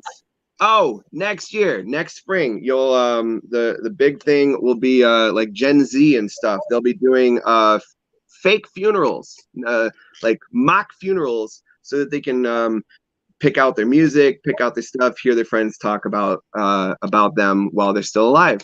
Everyone will know that they're not dead, but that'll be the thing. So there you go. There's your future forecast. Hashtag Steve predicts everything. There you go. And I have seen some of Steve's predictions, and they have come through. So who knows? I've made predictions. Some came through, some haven't. Who knows? Who knows? They all came true. You know, I predicted that I would get Steve on the show, and even though he said, no, not right now, we were able to make it work. So I think I asked you way back in like December, and you were like, yeah. But the best way to predict the future the best way to predict your future is to make it. I remember I went to Pablo Amira's Penguin lecture, and he was adamant that he was going to meet Kent Nepper, and I said, you know what? I'm going to be there when you do. And it friggin' happened. It was a couple years later, and I didn't think it was going to happen, but it happened, because there was a lot of stuff that had to go right for me and him to get there, and that's just such a crazy thing.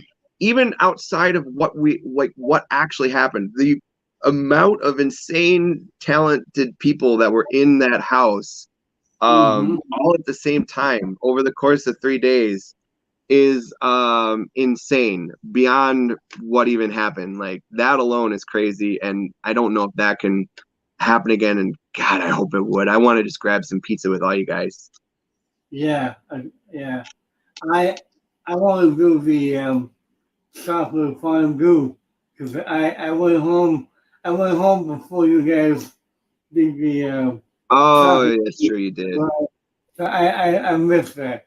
But we definitely have to do that. Yeah, that was nice. It was a nice thing to just kind of to chill out because it was a very intense weekend. For those that it's just the Inner Sanctum. Kent never had an Inner Sanctum gathering. I think it was 2018. I think. Yeah, it was. Yeah. It's strange because it was the same year I did the Electric Forest Music Festival.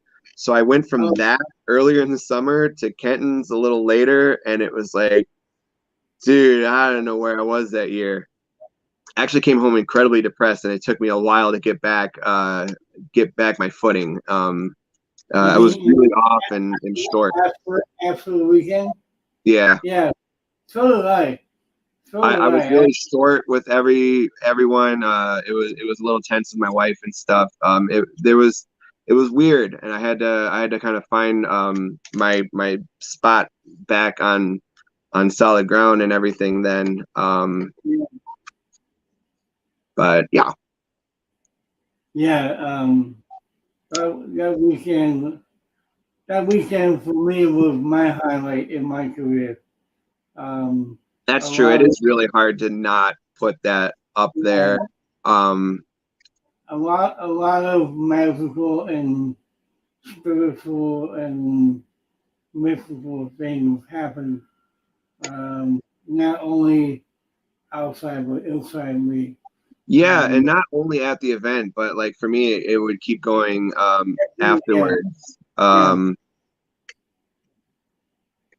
Yeah, absolutely. Yeah, that's the only thing off limits on the conversation. That's all we can say. Yeah. But well, I'll put in a plug. Go to wonderwizards.com if you want to know Kenton's more. already had his own video. Kenton's fine. Kenton's fine. Kenton, he said, not me. I was. He's busy today. Is he even in the chat? No, if he's not here, why are we even like moving on? Moving on. I've got the wizard look now. You do. You do. And I kind of do too. So yeah, but you gotta look at Kenton's old video or like his old. I made a comment on my Facebook page. Somebody that's the only reason he likes me.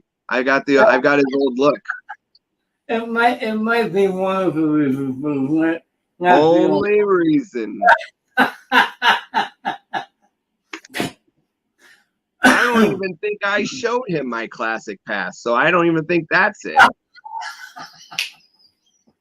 Okay, again. Please. Woo! Talented person.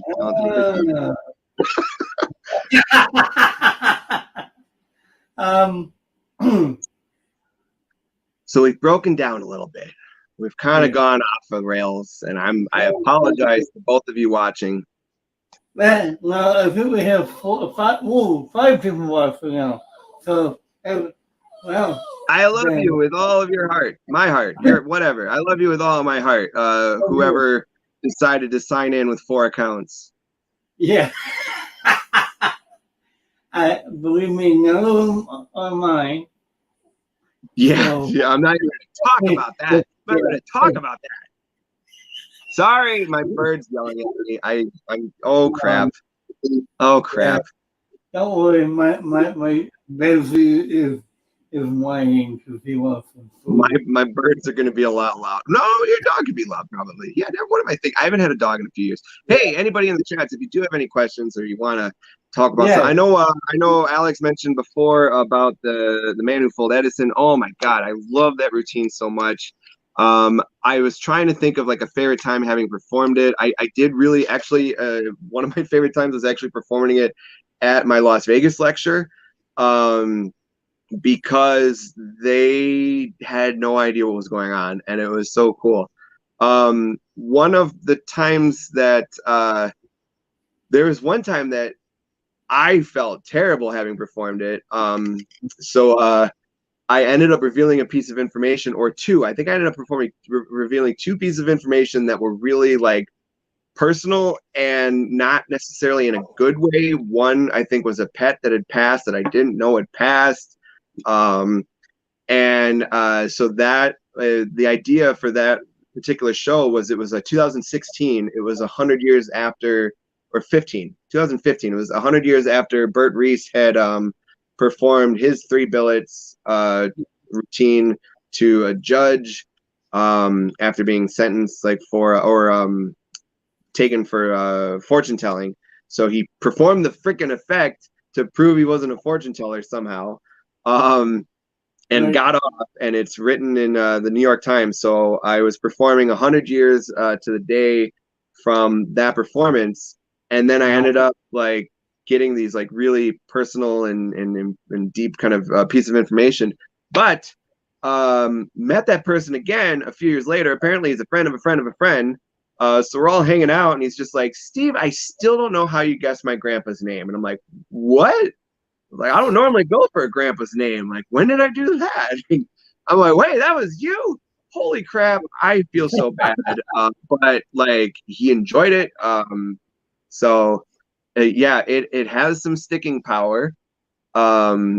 It's I mentioned earlier loving to take the hotel notepads. I love to do that because you tear it off, you tear it into 3 bits, you're set to go for the routine. You don't need anything else except something to write with and people. But yeah, it's something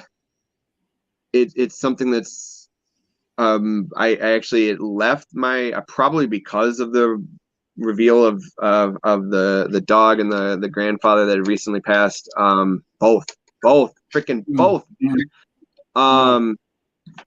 Probably for that reason, I kind of stopped doing it for a little while, and then I was getting ready for it to go in the book, and so I started performing it again. I think that was like 2017, I guess, writing for a 2018 book. But yeah, so those are some things. Speaking of books, I know Michael was wondering if I was working on another book, and the answer is yes. No, I'm perpetually there's like 7 different projects that are always going on, and something doesn't kind of work out, or it's just not the right time or something. So, or something else takes over. But yeah, there's challenge cards with Watkins. There's my wife and my baby are here. I have a Sherlock Holmes thing that Tommy said hi. There's a Sherlock Holmes thing that I have. There's a book of all kinds. There's all kinds of stuff.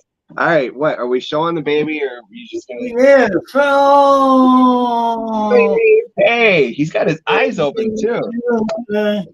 See, somebody told me to sleep when the baby sleeps, but that baby sleeps 23.75 hours a day. So yeah, I wish. Oh my God, you're killing my character. Get out. Don't throw up on my jacket. This is custom, man. Hi, Reeves. It's your first time in the spotlight. You're nailing it. Look at that. So this is the rest of the interview. The rest of you can either stay or go. Yeah. We're just gonna have oh my gosh, look at that face. Get him out of here. Get him out of here. I'm. Thank you, Loretta. You're welcome. Oh my gosh, Tigger is in his bed over there. Yeah, my cat is in the baby's like bassinet thing on the ground. Oh, Adrian said hi to Reese, and he spelled Reese's name right. And yes, did you say Adrian's last name right? I've already mispronounced Lochin. Don't worry. And Alex was beautiful, baby. Yeah, I don't want to say Alex's last name either. I don't want to say any names. I have no confidence in names. I will try. I'm gonna to do the other show on Friday, so I need to know if I'm saying it right. Alex Hilsey. If I'm right, let me know if I'm wrong.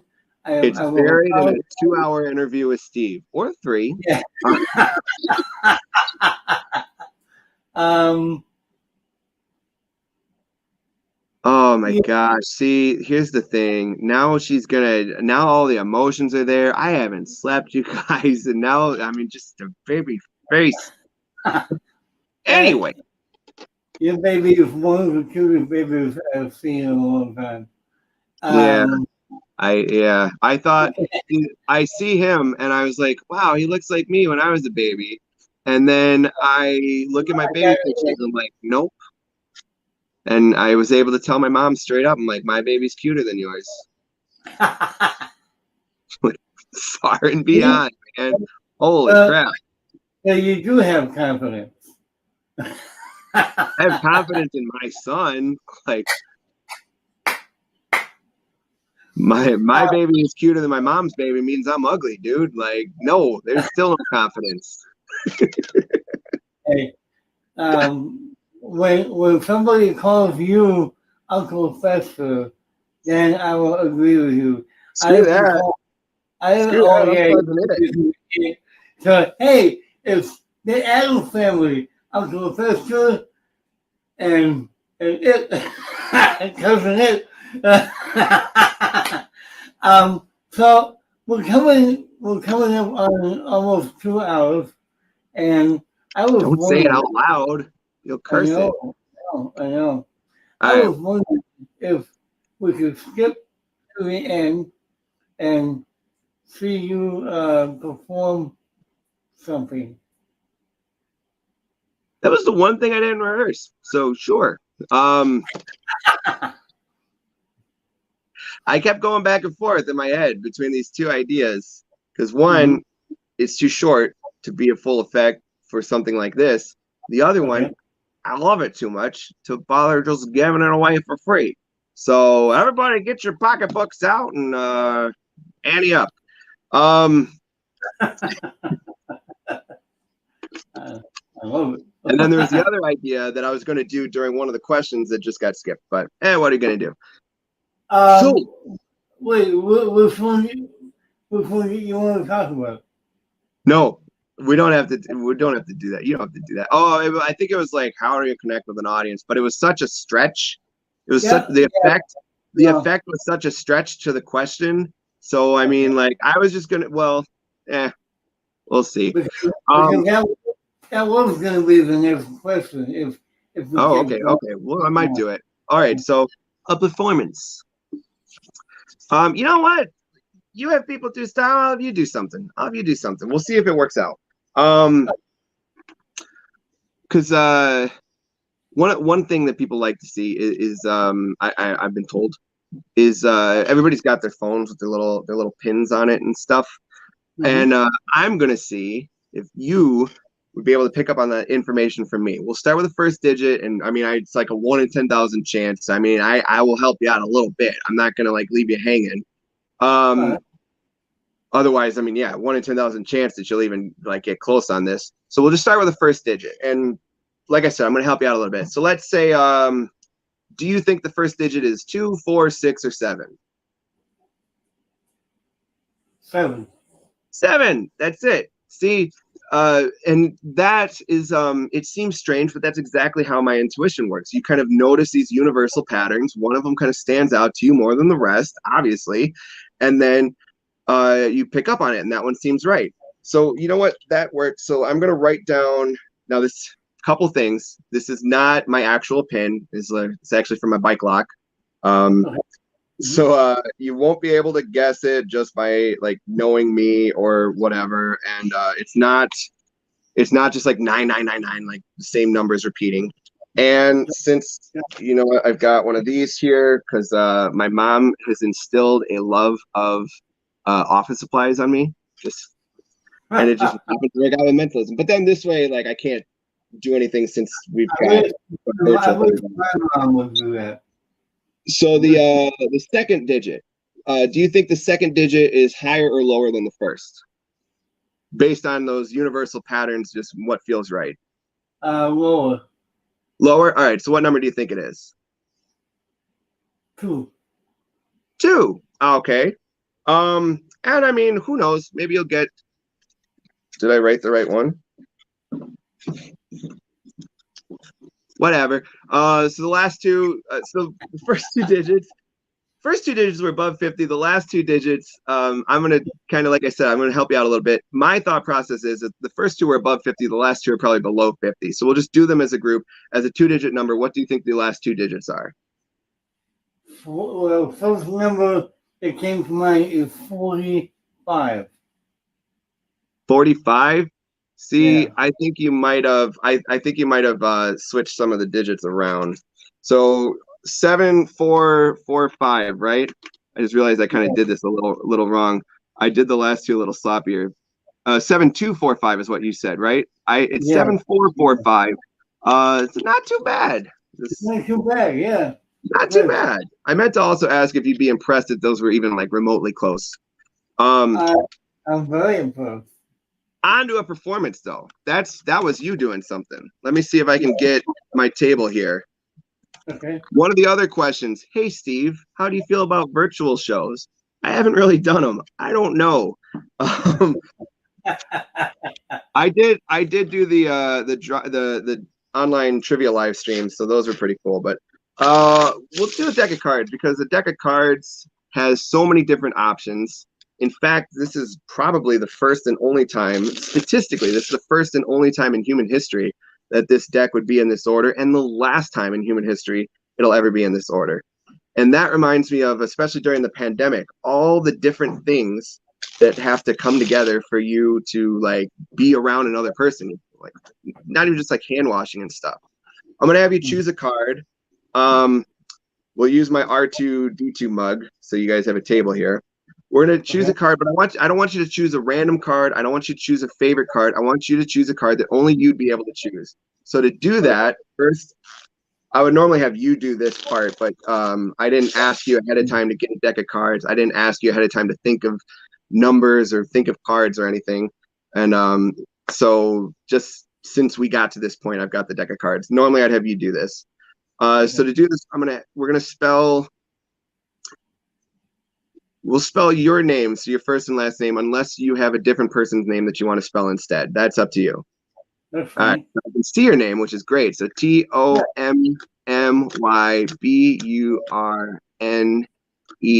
Hey, 2 T's. I didn't know that. And I'll turn my head. I don't think it matters too much, but do you see the card? Yep, got it. Because that's the fun part, is because I can't see what's going on over there. And then, of course, we'll make sure to give it a very fair and legitimate shuffle. Hey, this is terrifying because I legitimately don't know your card. I'm terrified.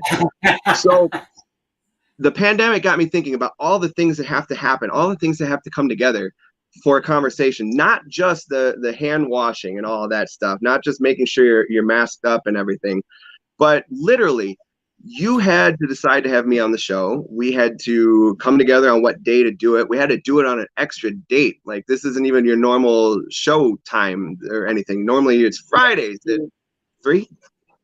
Normally it's Fridays at 3. Yeah. But I mean, we could even go as far back to like my great uncle had to show me a card trick to get me interested in magic in the first place, or you had to be interested in magic, or we had to even meet at Kenton's. All of these things that had to get together. And I wanted to kind of exemplify that of all the things that had to come together for us to watch basically a silly card trick. What for you? So this is your card. This is about you. What age do you think you really got into magic? Like professionally? What age do you consider was the age that you got into magic professionally? My first paid performance.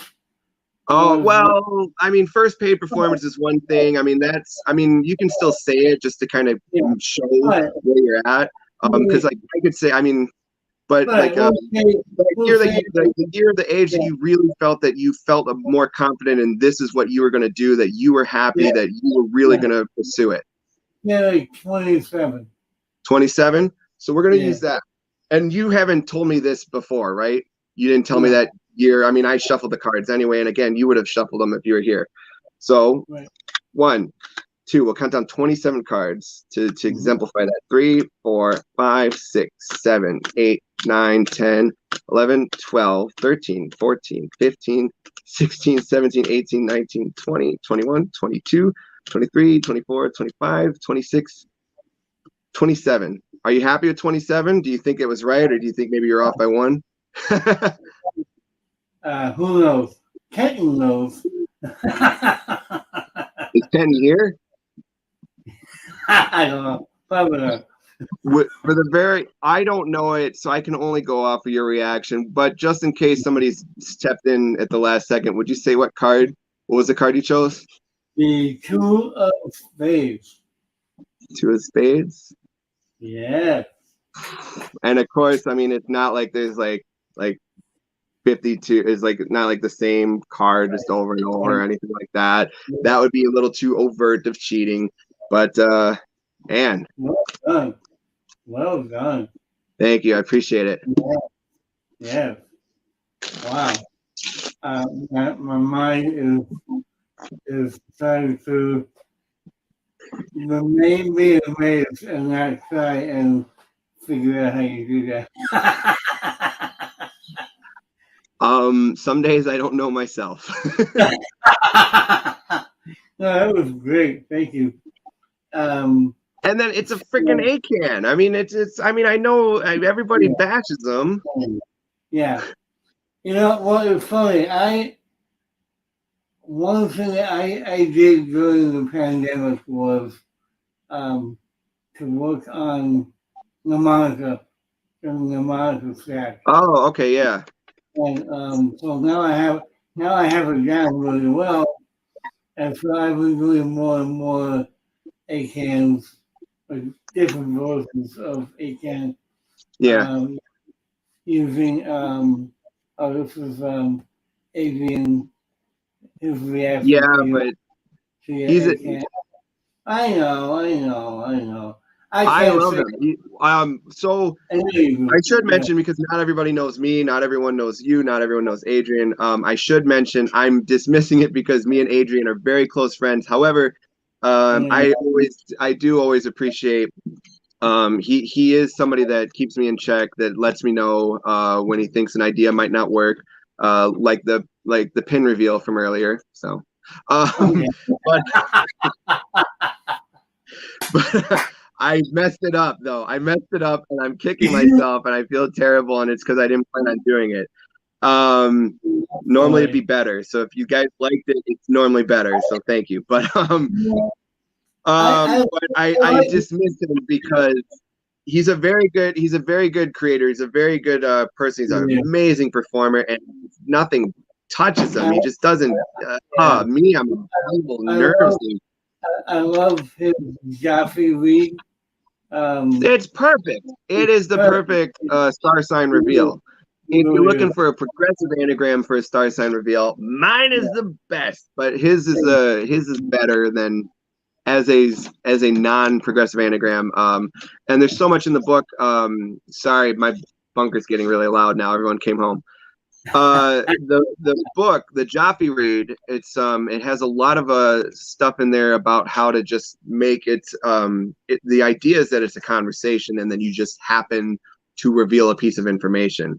I've been it's the first time that I can think of where I read an idea and immediately called somebody to perform it. I immediately got somebody online.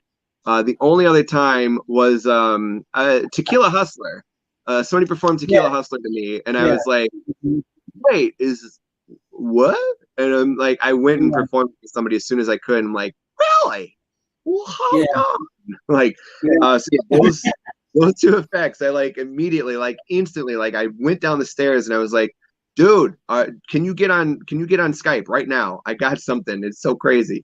And the crazy part is somebody performed it to me like 2 months before, and I had no freaking clue. Wow. That's cool. I was like, oh, I think I see what you're doing. I think. What? But yeah, So I love Adrian so much, and I appreciate his words, and they go straight to my heart. So that's why I'm dismissing him, and his comment is because it affects me. It's like, so yeah, so I don't want to have anyone think that I'm like dismissing his comment because of anything other than him being very good. Well, I certainly do feel that way, and I don't think anybody else did. I wanted to talk him up. Yeah, I know. I don't know him well enough. I don't know him well enough to do that. Not yet, but get him once you get him on the show. That's right. I really do appreciate his work. He came up with he might. I don't know if he put it out yet. I was able to get in on the beta for his drawing app. Oh my God, yes. Oh, I was gonna perform it to you too, and it didn't even cross my mind that you would have it. There would be so few people that have that thing. Oh my God, no, that carried me through a year's worth of that was in every one of my virtual shows. That's in every one of my like standoff social distance performances. I think I performed it to is it Sean Dunn from Penguin when I went to Magic Live, and he's like I performed it near him. Like he wanted me to do something mental, and I didn't have. I was crashing the party, and I felt out of place. And so that's another thing, virtual show wise. I can't do these big group things. The virtual thing makes it so weird to me. Like the think tanks, like Alon New, a great person. He's so nice, and he's been very kind to me, and we chat when we can and stuff. And I got to hang out with him in a Coney Island with some another one of those like George Tate, and there's Christopher Bagucki, who you might not know, or maybe, but we're all at a Coney Island, and Bagucki was doing the nail and so he's a local performer here, but he's also in Alon's group a lot. So if you ever join the group, it's so great. It's such a cool thing. They do it so often that you think I could just like accidentally click on the link and just be there. But it's for one, timing is really bad. A lot of stuff's going on, and it's just it's hard to be in those large groups of people for me. Like right now I've now shriveled up into like everything's like pointing like I'm like my arms, my legs, everything. I'm like trying to be as small as I possibly can just thinking about it. But I really want to jump in on their stuff. It's just it clashes with how I operate, and I'm trying to work on that. I'd love to have Alon on the show.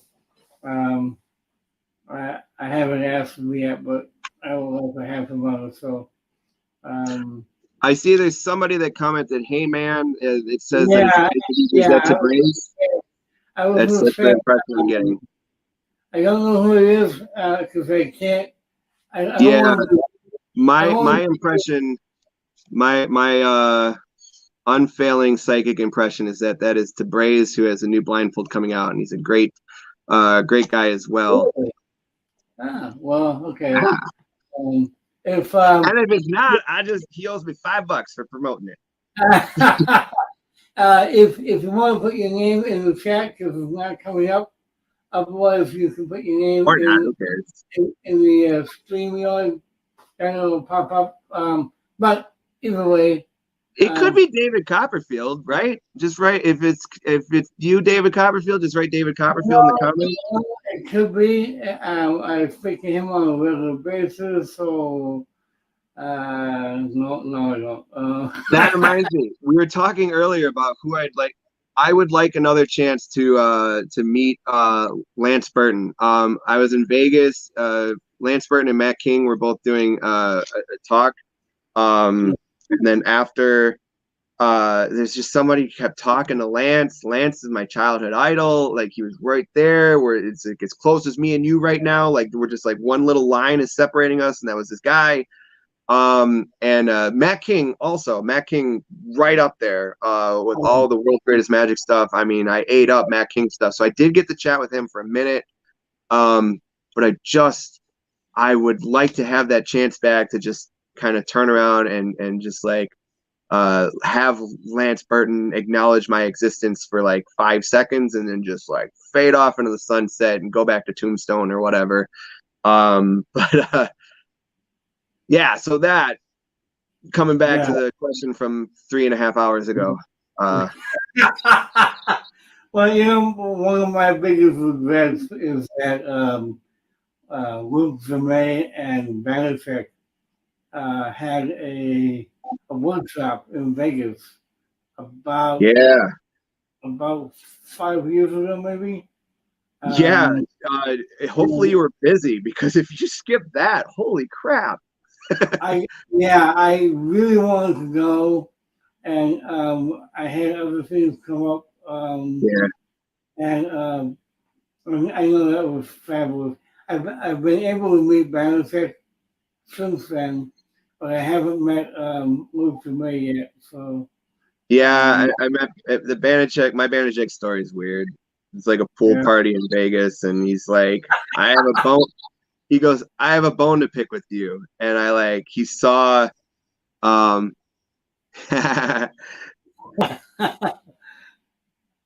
that must be who you thought it was. Of course it is. Yeah. Was there ever any doubt? So Banachek's like, I have a bone to pick with you. He saw me go like paler white than my French Canadian baseline, and then Irish French Canadian. I mean, it's about as white as it gets. And then when I was born, my last name was Huck. I mean, come on, Southern white.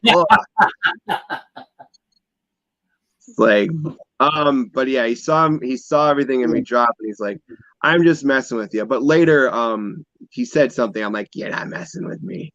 You got a bone to pick with me.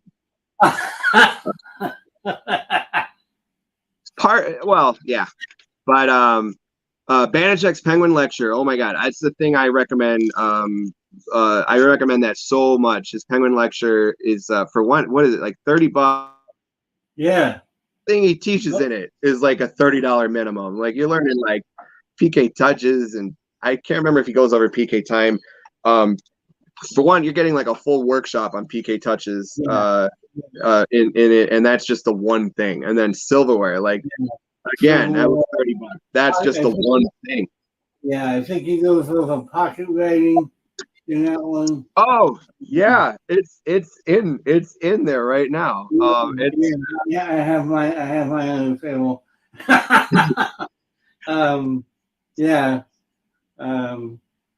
I'm really bummed out that I didn't get to meet Bob Cassidy before he passed away. I really wanted to meet him.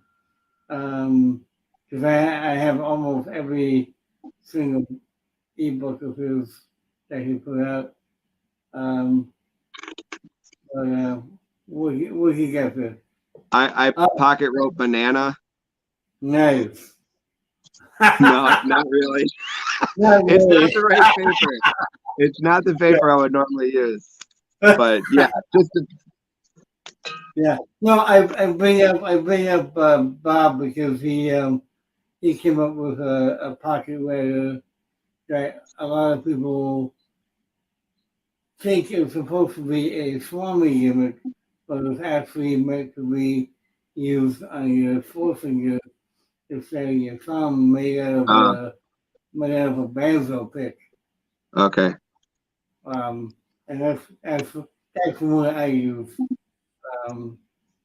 But there's another thing is, like, I'm so thankful to live. I mean, I guess like each state probably has its own chunk of people, but like thankfully Michigan's got a pretty cool group with so Craig Logan is I mentioned him from What I Could Do After the Lightning Strike, and he's been like my proofreader for most of my books. I found out after the fact that he proofread Edison notes, and I didn't understand what proofreading, like how it worked. I thought he just fixed it all for me. So a lot of the mistakes still went through. So I feel so bad he went through all the effort and like only like half of the book got corrected properly. So I kind of stopped asking him since. Like nobody cares. Everyone's writing your instead of your in anyway. So like you're anyway. So whatever. So nobody cares. Plus, I mean, like I at least spent a couple months writing the book before I released it. But So yeah, Craig Logan, somebody else from the state, George Tate, Patrick Redford, for those that know him one way or the other. I've read George / Patrick. Yeah. So he's another Michiganian, Yeah. even though now it's Michigander, but Yeah. I mean, it used to be Goose and the Gander. I mean, whatever. But yeah, so he's another one. There's I think there's others I'm forgetting. There's me, I guess, whatever. But I started to get really jealous about these guys over in like the United Kingdom who are like, hey, I'm free for the day. Who wants to hang out? And then like you're like, there's a picture of like the 12 of them, and you're like, what the crap? Like, I'm in the wrong area. And then I found out like the United Kingdom and Michigan, basically the same size. So basically the same size. So like I just kind of looked for my own performers here, and we don't really hang out. We don't really get together, but we could. Yeah. So I don't want to cut you short. We're good. 2 hours and 15 minutes. But again, I'm going to ask you on the air if you would in the future come back again so we can talk some more, because I feel like we've only, not only have we only gone through about half of my questions, but I feel like there's a lot more to talk about. No. Okay, no. fine. Okay, fine. Get out of here. I don't need this. No. Look, I'm a firstborn. I crave attention. I will definitely come back to the show, and I'll come back to that person's show, and I'll come to that person's show, and I'll talk to you. I'll even talk to Braze. I hope I'm saying, well, if you've been watching, I ain't saying anybody's name right. Isn't that right, Timmy Brunette? That's right, Mr. Weakness. I was just trying to, so like I had Kenton on my show, and I had to do like nothing. Like I don't think I said a word. I don't remember saying anything. I didn't add anything to the conversation, and that interview went like almost 3 hours long. There'll be a season 2. Yeah, we're coming up on the season finale of. I mean, yeah, it feels like a whole season. I mean, honestly, like 2 hours and 16 minutes is 6.5 to 7 episodes of a 30-minute TV show. Like when you count commercials. Yeah. I'm sorry, everyone. Don't be sorry. It's so funny. Oh no, you don't know. I'm Midwestern. I'm sorry about everything. Yeah, I hear you. I'm probably the nicest New Yorker there is, because I apologize for everything. But God, I miss New York. You know. Oh yeah, that's another thing. After the pandemic is over, you and I need to. I got a bone to pick with you now. Don't you do it! Don't you do it! It freaks me out. So funny story, because I don't think Banachek's ever gonna watch this. So not because of you. Probably not. We're gonna hang out. So like after the whole like I hate you, I don't hate you, I probably hate you. We were gonna hang out. It was like, all right, we'll talk to Tyus, talk to my manager about we'll have lunch. And it was like the last day I was in Vegas. Maybe he knew. So we set up to do lunch the next day. We were like, well, maybe we'll find out. We set up to do lunch. It was confirmed. We were going to do lunch. And then I get a message from his manager, no, he's busy. And then Banachek posts on Instagram, laying on the couch in his pajamas with his dog in his lap. I'm like, I think I have a screenshot of like when I got the text saying he's busy and him on his couch with his dog in his lap. So for anyone that hates me, nobody hates me better, man. Wow. Bye, Adrian. I love you. I agree. Yeah. I hope Banachek doesn't hate me, and I love Banachek, and I'll whatever. I'm just having a little bit of fun. It's just the though that's the way the stories went, and they're kind of funny. So it's an easier thing. I feel the same way about Richard Oswald that you feel about benefits. I think Richard Oswald hates me. Realistically, neither of them have any time to care about life. I was going to say, realistically, he doesn't even know who I am, other than a few Facebook. I'm so sorry about that last time. What?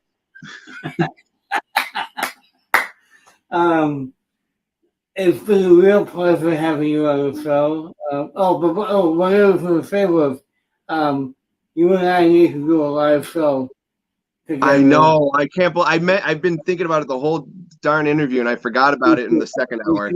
Yes, we were about to do a live show together. We were so close. It was going to be my off Broadway debut. Exactly. Yeah. I looked up the definition, and it is legitimate. It would be an off. Yeah. I think it's off Broadway. Yeah.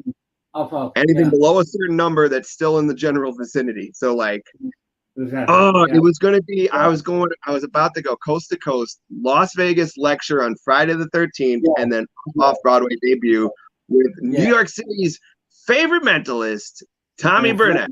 That's right. That's me. So we got to do that. As soon as we can. Absolutely. I'm so glad. Yes, definitely. Then we'll do this whole interview thing live. Yeah, we can do that. Why not? We can do that, but it's so much easier to just let Facebook do all the camera stuff and StreamYard and all them yard dogs and whatever and the hippity hops and the TikToks. All right. Well, I am clearly falling to pieces. I will stick around on the line and let you plug all of your stuff coming up. And it's been a blast. Thanks for having me.